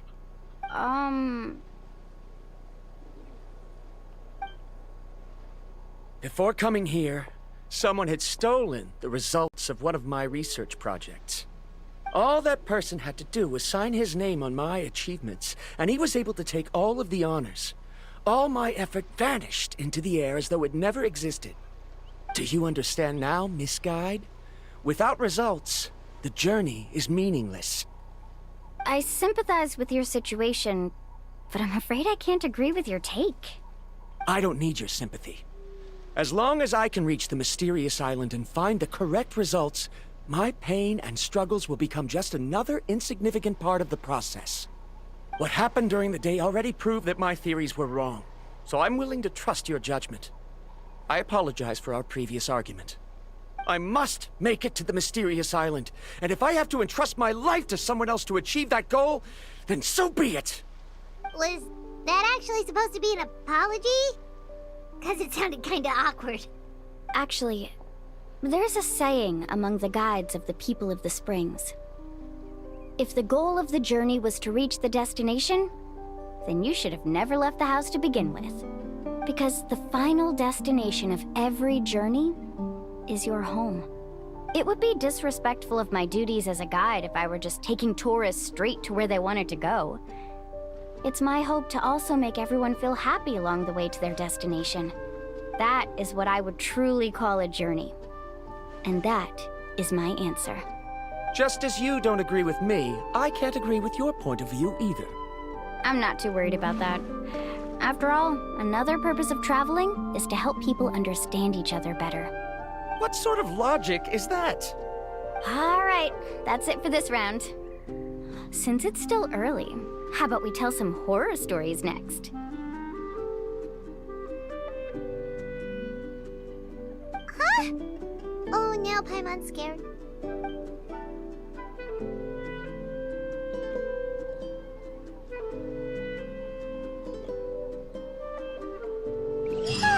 Paimon slept so well. Oh, Mualani and the others seem to be up already. Let's go see what they're up to.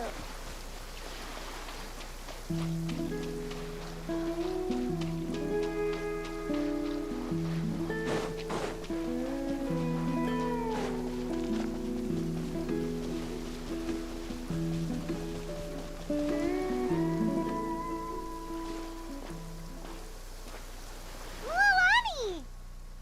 Just in time. I was about to go look for you. What the? You already caused the whirlpools to reappear again? We're in luck. The phlogiston nodes were recharged by dawn. I had Karya and Varamdra control the nodes this time, and we were able to quickly unlock the mechanism. We were practicing all morning so they could get the hang of controlling them. Oh, it seems after apologizing, you've already become trusted members of the team. Is now really the time to be teasing us? Don't forget that the whirlpools won't last all day. He's right. We should really hurry over to the massive whirlpool again. Even though we had this discussion yesterday, I still want to double check. You all trust me, right? You bet! Okay, then let's go!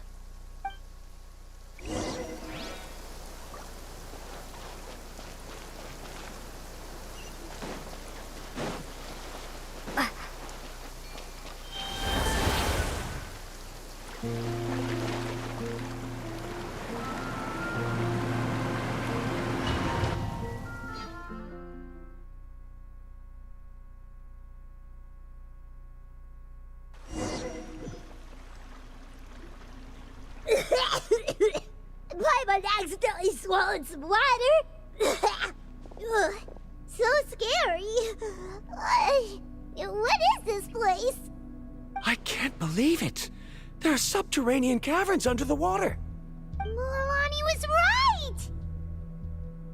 Let's see where this cave leads. Come with me.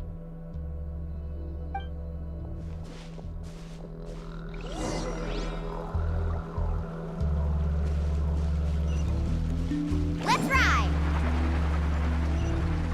According to the map, we need to head downward? Okay. Don't be afraid, everyone. Jump down with me.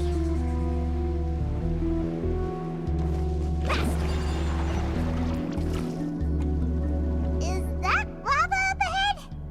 It appears these caves were formed by volcanic activity. I see. Then the spirit waves were affecting lava deep underground. Altering the lava's flow created temporary holes which allowed us to follow the water's current and enter this underground space. Yes, it can all be explained in theory now. Are all scholars from Sumeru like this? Hard to say. But can there be an island in this kind of underground space? It appears we haven't reached our destination yet. Let's keep going, everyone.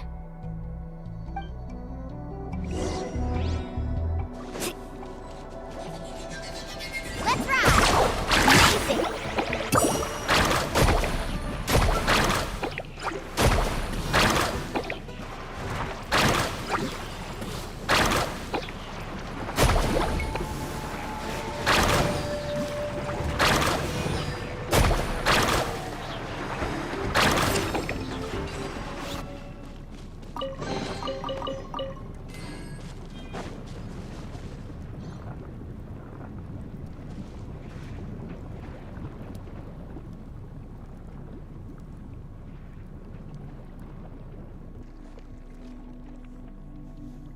Whoa, what's that light? Let's keep going. We'll be able to see more clearly up ahead. Watch your step. Follow closely, everyone.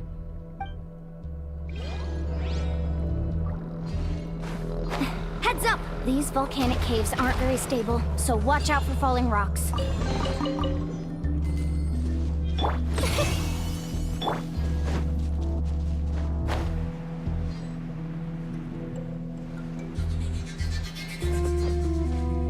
Carving waves!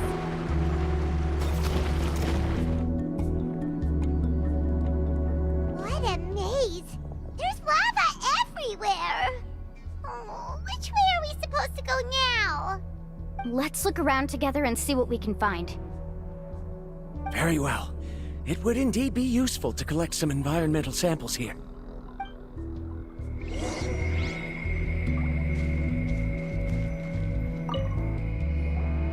There are plants growing here? There's nothing unusual about that. This is spinel fruit, which often grows around places with lava. Wait, it is a little strange.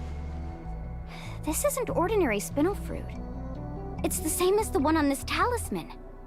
Isn't that the talisman your teacher gave you? Yes. In which case, could Uncle New have been here before?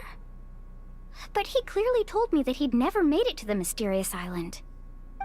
I'll be sure to ask him about it once we get back.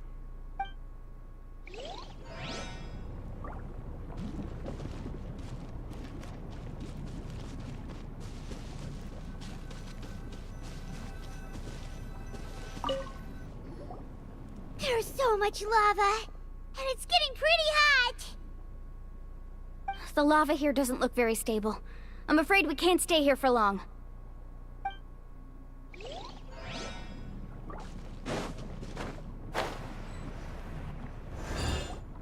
From here, the light seems to be getting brighter.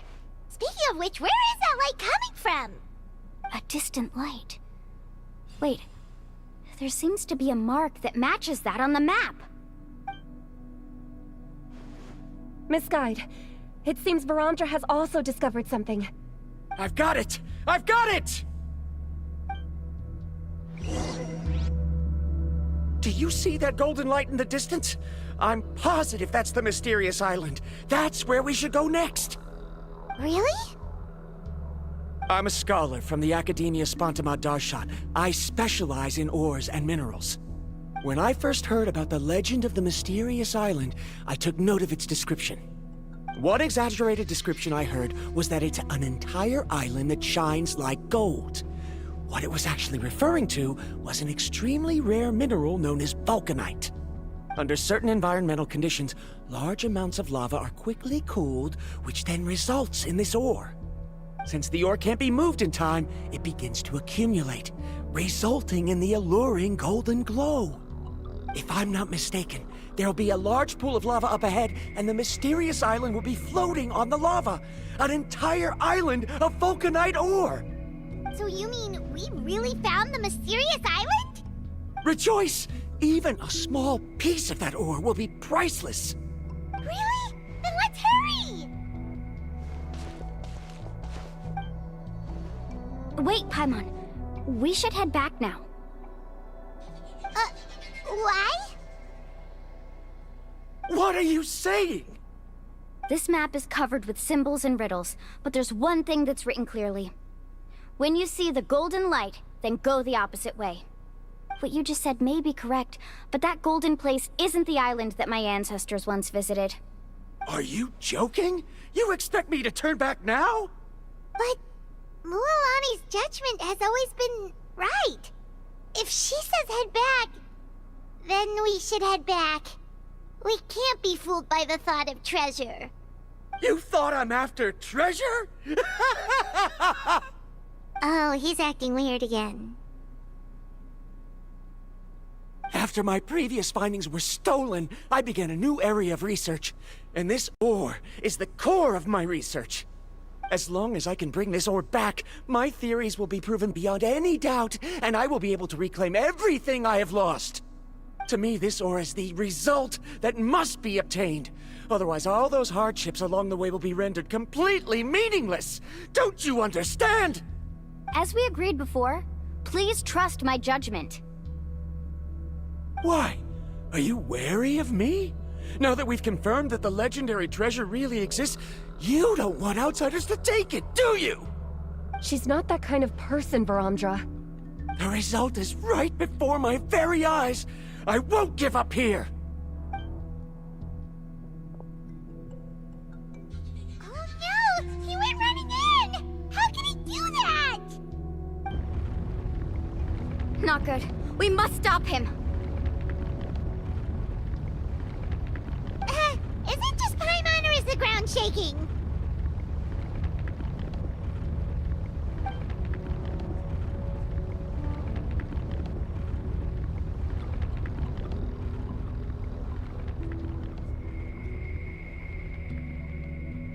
What the?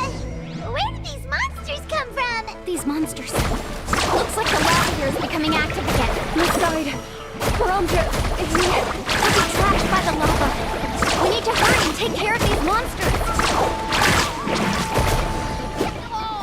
Huh?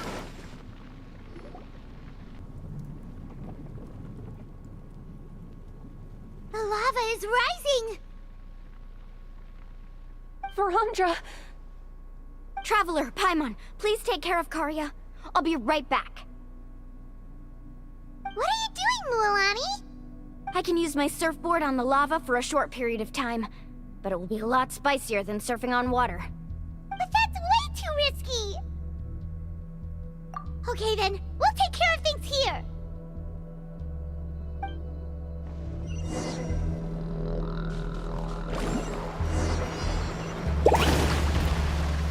The cave is becoming more and more unstable. I have to hurry.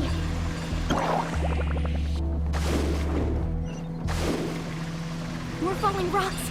Okay, watch this!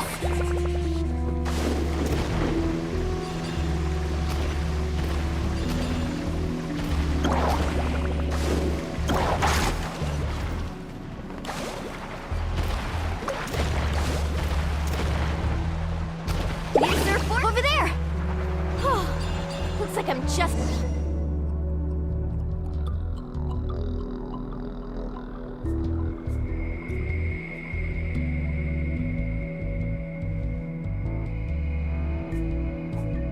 It's right there!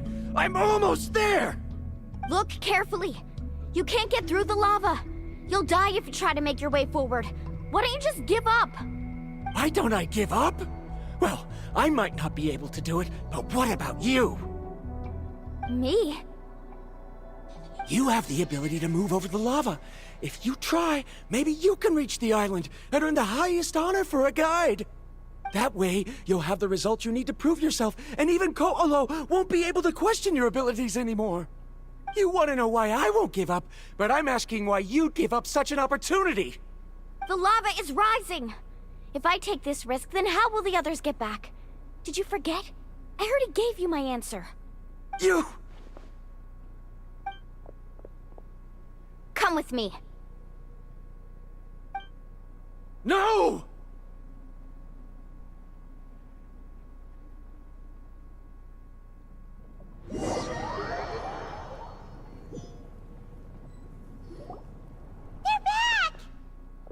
I've brought him back. He's fortunate that he wasn't seriously hurt. Oh, thank goodness. Thank you so much, Miss Guide. You're welcome. It's getting dangerous here, so we need to find a way out. No, I refuse! I can still stand! Let me go back! Seriously? How can you be so childish at a time like this? Varamdra! Whoa.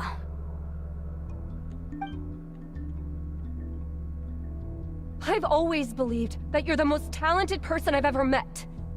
Even if your research was stolen and you didn't get any credit, I never doubted it. I believe that even if you won't obtain any results this time, you'll still succeed in your new research, because no one can take your talent away. So, I won't allow my dearest senior to die here because of his own stubbornness. Karya. She's finally opening up. And it seems like she's just the person we need to talk some sense into him. Mualani, the lava is almost here! Don't panic. It seems like the trick that Uncle New taught me is finally going to be put to use.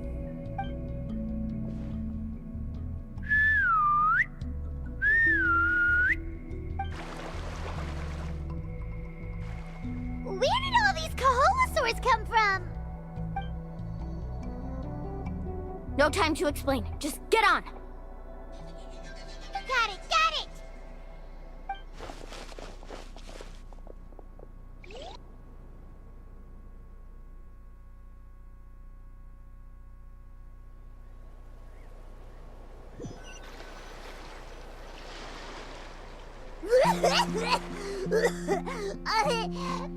Paimon accidentally choked on some water again while riding the Kaholosaur. Everyone okay? Let's take a head count. 1, 2, 3, 4, 5.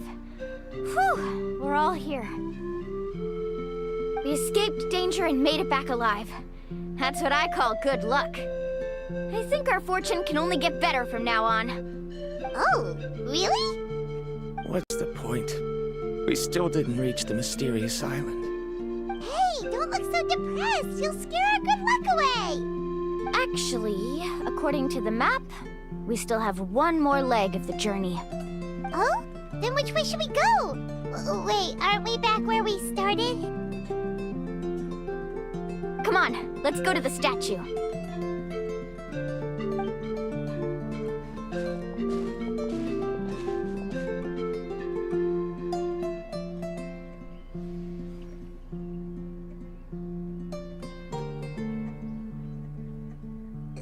What's the point of coming back here again? Here, look! Some hidden words appeared on the statue after I touched it. Really? Let Paimon try!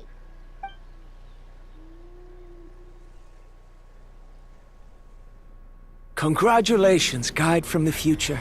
You have completed a challenge that even I found ambitious. And now, I finally have the chance to tell you my story. You may have heard legends describing me as the best guide in all of Natlan. But in the beginning, I was more like a treasure hunter. I chased results, facing countless dangers to prove myself. Time after time, I ventured where others didn't dare, never failing to bring back rare treasures. My fame was second to none.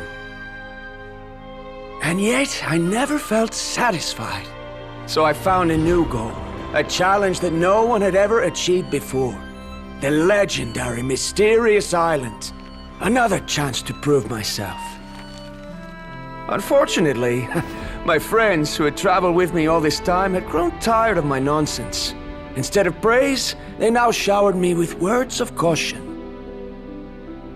Perhaps this journey was one that I had to complete alone. But luckily, they decided to once again put up with my antics. Just as before, they came up with ingenious ways to help me move forward. They never let me down, even when I had to place my life in their hands. And they always trusted my judgment, even when it took a lot of courage. In the end, just as ever, we found the result we came for. But that golden glow was baiting me towards death. It was the glow of a rare ore, but it was also the warning sign of an impending eruption. Maybe if I pressed on and put my life on the line, I could get the result I wanted. And yet, there was a chance I'd lose something even more precious. But don't worry, in the end, I made the same choice as you. Everyone was disappointed that their illustrious guide had, for once, returned empty-handed. But seeing everyone survive, I felt satisfied for the first time in my life. Perhaps the treasure I had really been searching for had been right here with me, all along. So, I decided to end my long journey and find a safe place for my hard-earned treasure. To me, this is the real Mysterious Island. The hidden inscriptions disappeared! word! These must have been the words the first chief left for those that would come after him. In that case, the mysterious island from the legend is actually where the people of the springs are living now!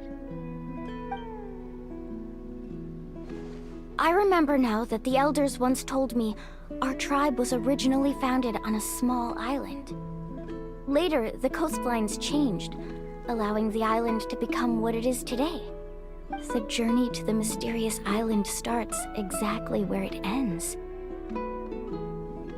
Yeah, I think I understand the choice he made now. The golden glow is an indicator of when the lava will periodically erupt. If that's the case, the principle of vulcanite formation implies that it will only appear at the start of fierce lava activity, and the flowing lava will quickly swallow it and make it all disappear without a trace. This means that there's zero possibility of ever bringing the ore back. Are the results I've been chasing all this time only an illusion that can be seen from far away? Verondra. Our journey is not yet over. As we agreed, please come back to the people of the springs with me. Then we'll officially complete this journey. Fine.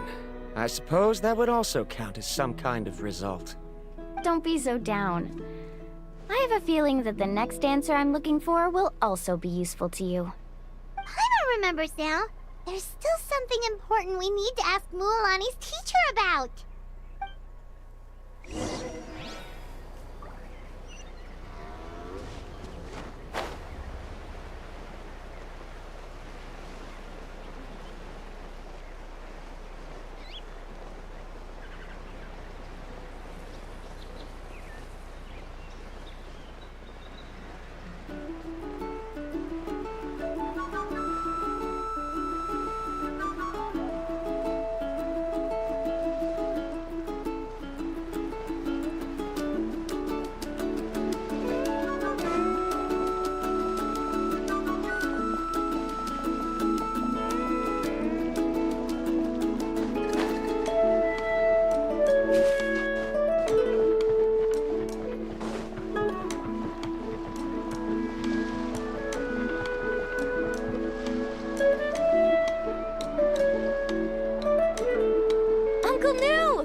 Mualani, it's good to see you again.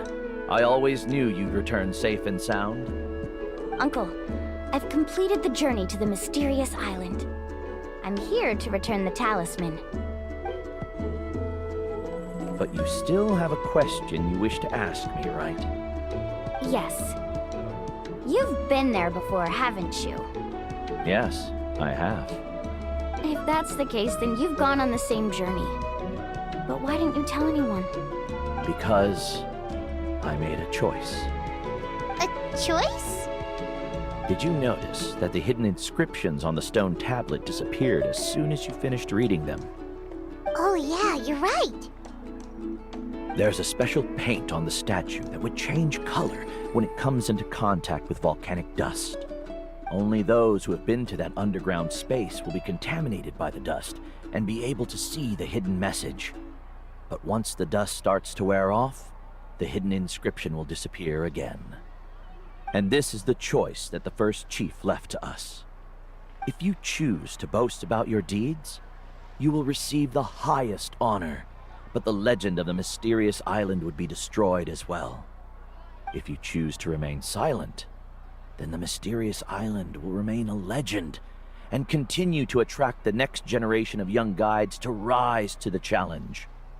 In the end, my companions and I all chose the latter. Oh, I get it now. But not being able to tell anyone after accomplishing such a feat. People like Ko'olo will still look down on you. Are you really okay with that? But have you noticed that Ko'olo, who claims to have been to the island, hasn't actually completed the trip? What? Right. Paimon remembers that Ko'olo said that he went to the mysterious island alone. But there's no way he could have been able to use the spirit ways! He deliberately recommended the client to find Mualani, Probably because he thought she wouldn't be able to reach the mysterious island. That way, Mualani wouldn't be able to expose him. As guides, we are not adventurers, let alone treasure hunters. The greatest responsibility of a guide is to take the client to their destination safely. But in the process, we also gain much skill and experience at overcoming danger. This allows us to go to places that no one else can reach, and even find treasures that no one else can find. Many guides gradually lose sight of their true beliefs and intentions in the process, and end up becoming like Koolo. They end up becoming more like thieves who would rush to the other side of the lava lake, regardless of the consequences, rather than good guides who would turn around and save their friends. This is why the first chief left behind the legend and the map. To lure younger generations into taking up the challenge, thereby teaching them everything he had learned. Aside from me, many other tribe members have also traveled to the mysterious island. And just like me, they understood the first chief's intentions. So they've also made pacts with their companions, choosing to give up the results that would prove themselves and give the younger generation the chance to continue the challenge. You've all given up on the results. Sir, I've given up on merely one result. I haven't given up on everything. Given her talent and qualifications, Mualani was well within her rights to choose the top-ranked guide Koolo as her teacher, but she chose me. I believe I was able to cultivate such an outstanding student and witness her completion of the legendary challenge precisely because I didn't become someone like Koolo. If instead of looking at one single journey, we look at my entire career as a guide, I'd say I have not returned empty-handed. What about you?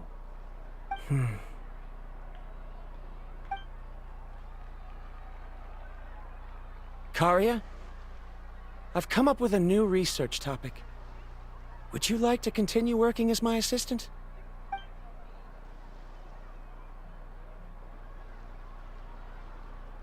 You're the same as always, Varamdra. You always have to find evidence before coming to a conclusion. In any case, I can't give you an answer right now. Karia! Because you haven't prepared the proposal yet. Shouldn't you finish that first before recruiting assistants? How could you forget? Yes, of course. I'll certainly prepare all the necessary details. But I've always found your proposals fascinating, so I'm sure I won't be able to turn you down this time either.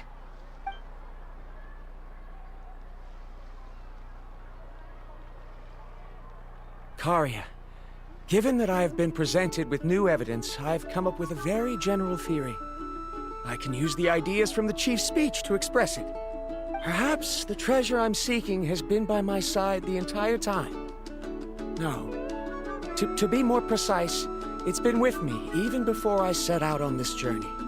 I understand, Varamdra. It appears this guest has also found his answer. It seems he's finally put two and two together. There's nothing to worry about. It's just like Karia said. I can start some new research and reclaim everything I've lost. But it seems he's still as stubborn as before. Now, it's your turn to make the choice, Mualani.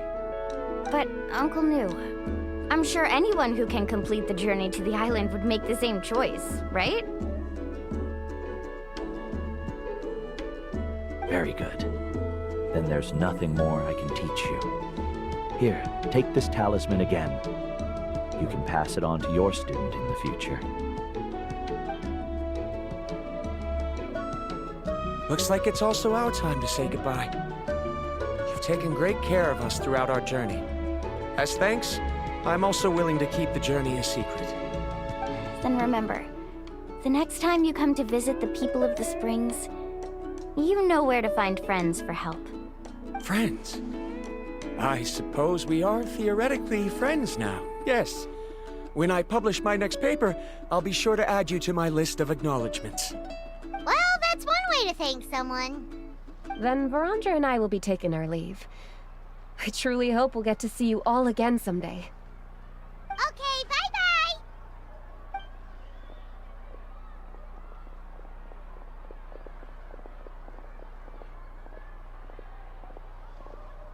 You're back already. So, as news student, did you manage to find the mysterious island? What are you doing here all of a sudden? Well, I found something even more precious than the island. 2 friends that I can trust with my life. You... Seems you really learned a lot from New about how to make yourself feel better. I knew it. How could anyone ever reach the island with so many hindrances? Mm-hmm.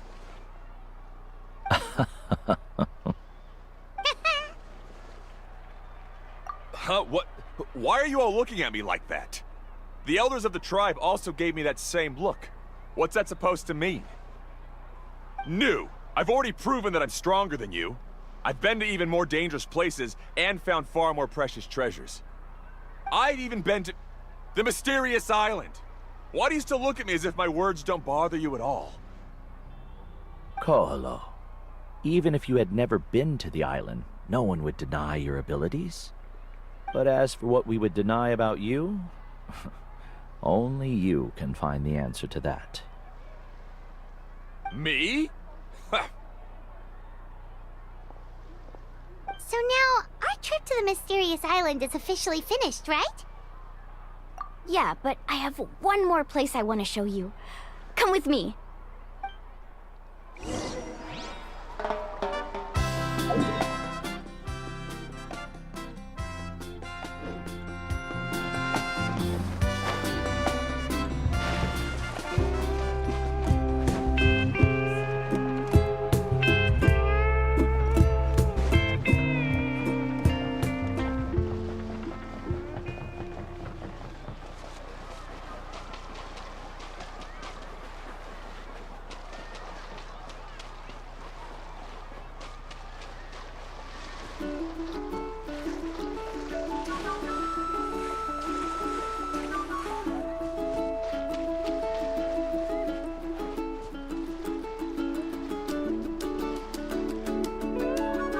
This is the place. From what I've heard, if we take a group photo here, it'll bring us good luck. I'm sure of it. What made you think of taking a group photo? Well, we completed our trip to the mysterious island together, so of course we need a memento to keep. You've earned the greatest honor for a guide. Yet, you can only walk away with a photo of your friends. You're pretty amazing, Mualani. You really sacrificed a lot for your tribe. Would you call it a sacrifice? I don't really think so. Actually, after hearing Uncle New's answer, I have this vague feeling that after all that we've been through together, the results don't matter anymore. Oh, it's kind of hard to explain. I don't know if you get me or not. No, I get it.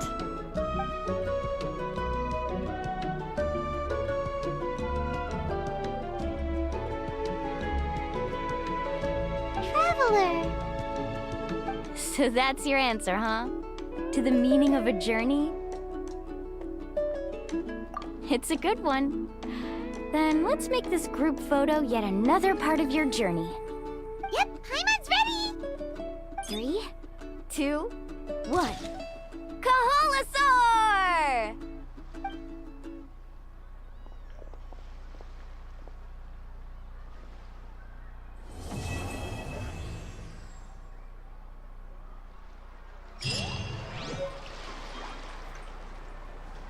I wonder when the next journey will begin.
my rise.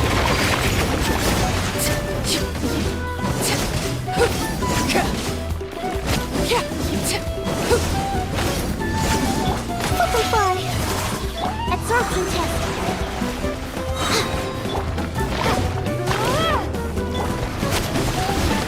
Transfixed.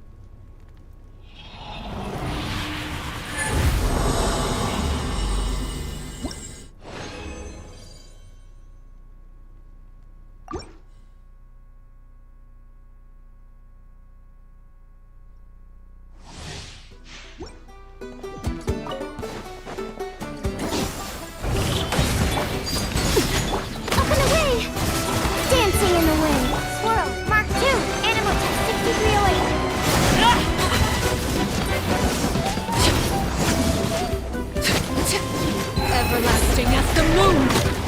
Overruled!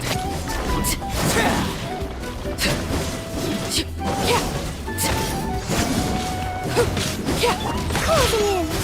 Absorption test.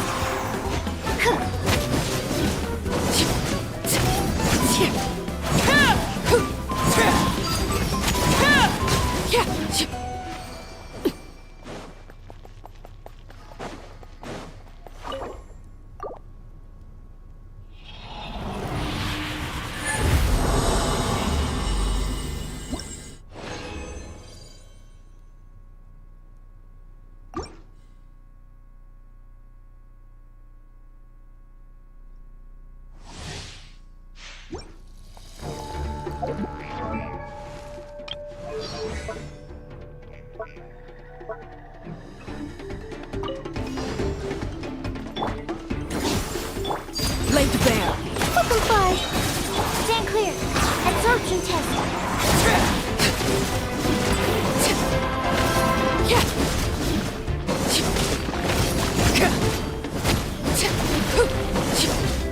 Transfix.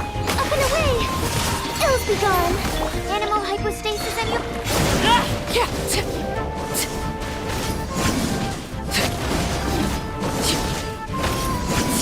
Witness my rise. Laid bare.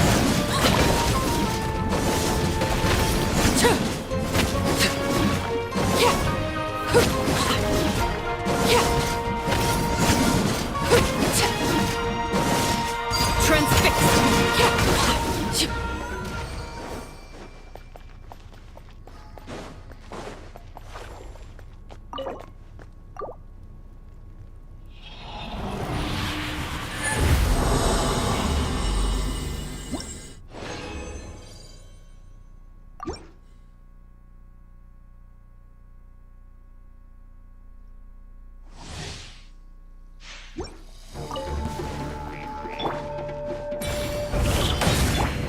Laid bare. Closing in! Animal test 6308. Stand clear.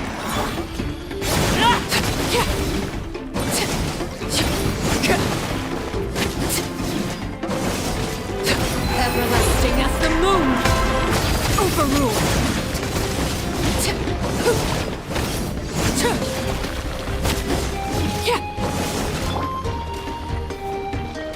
Up and away! Animal test 6308. Transfixed.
Ad Astra Abyssosk.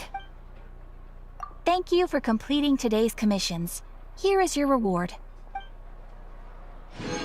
Ad Astra Abyssosk.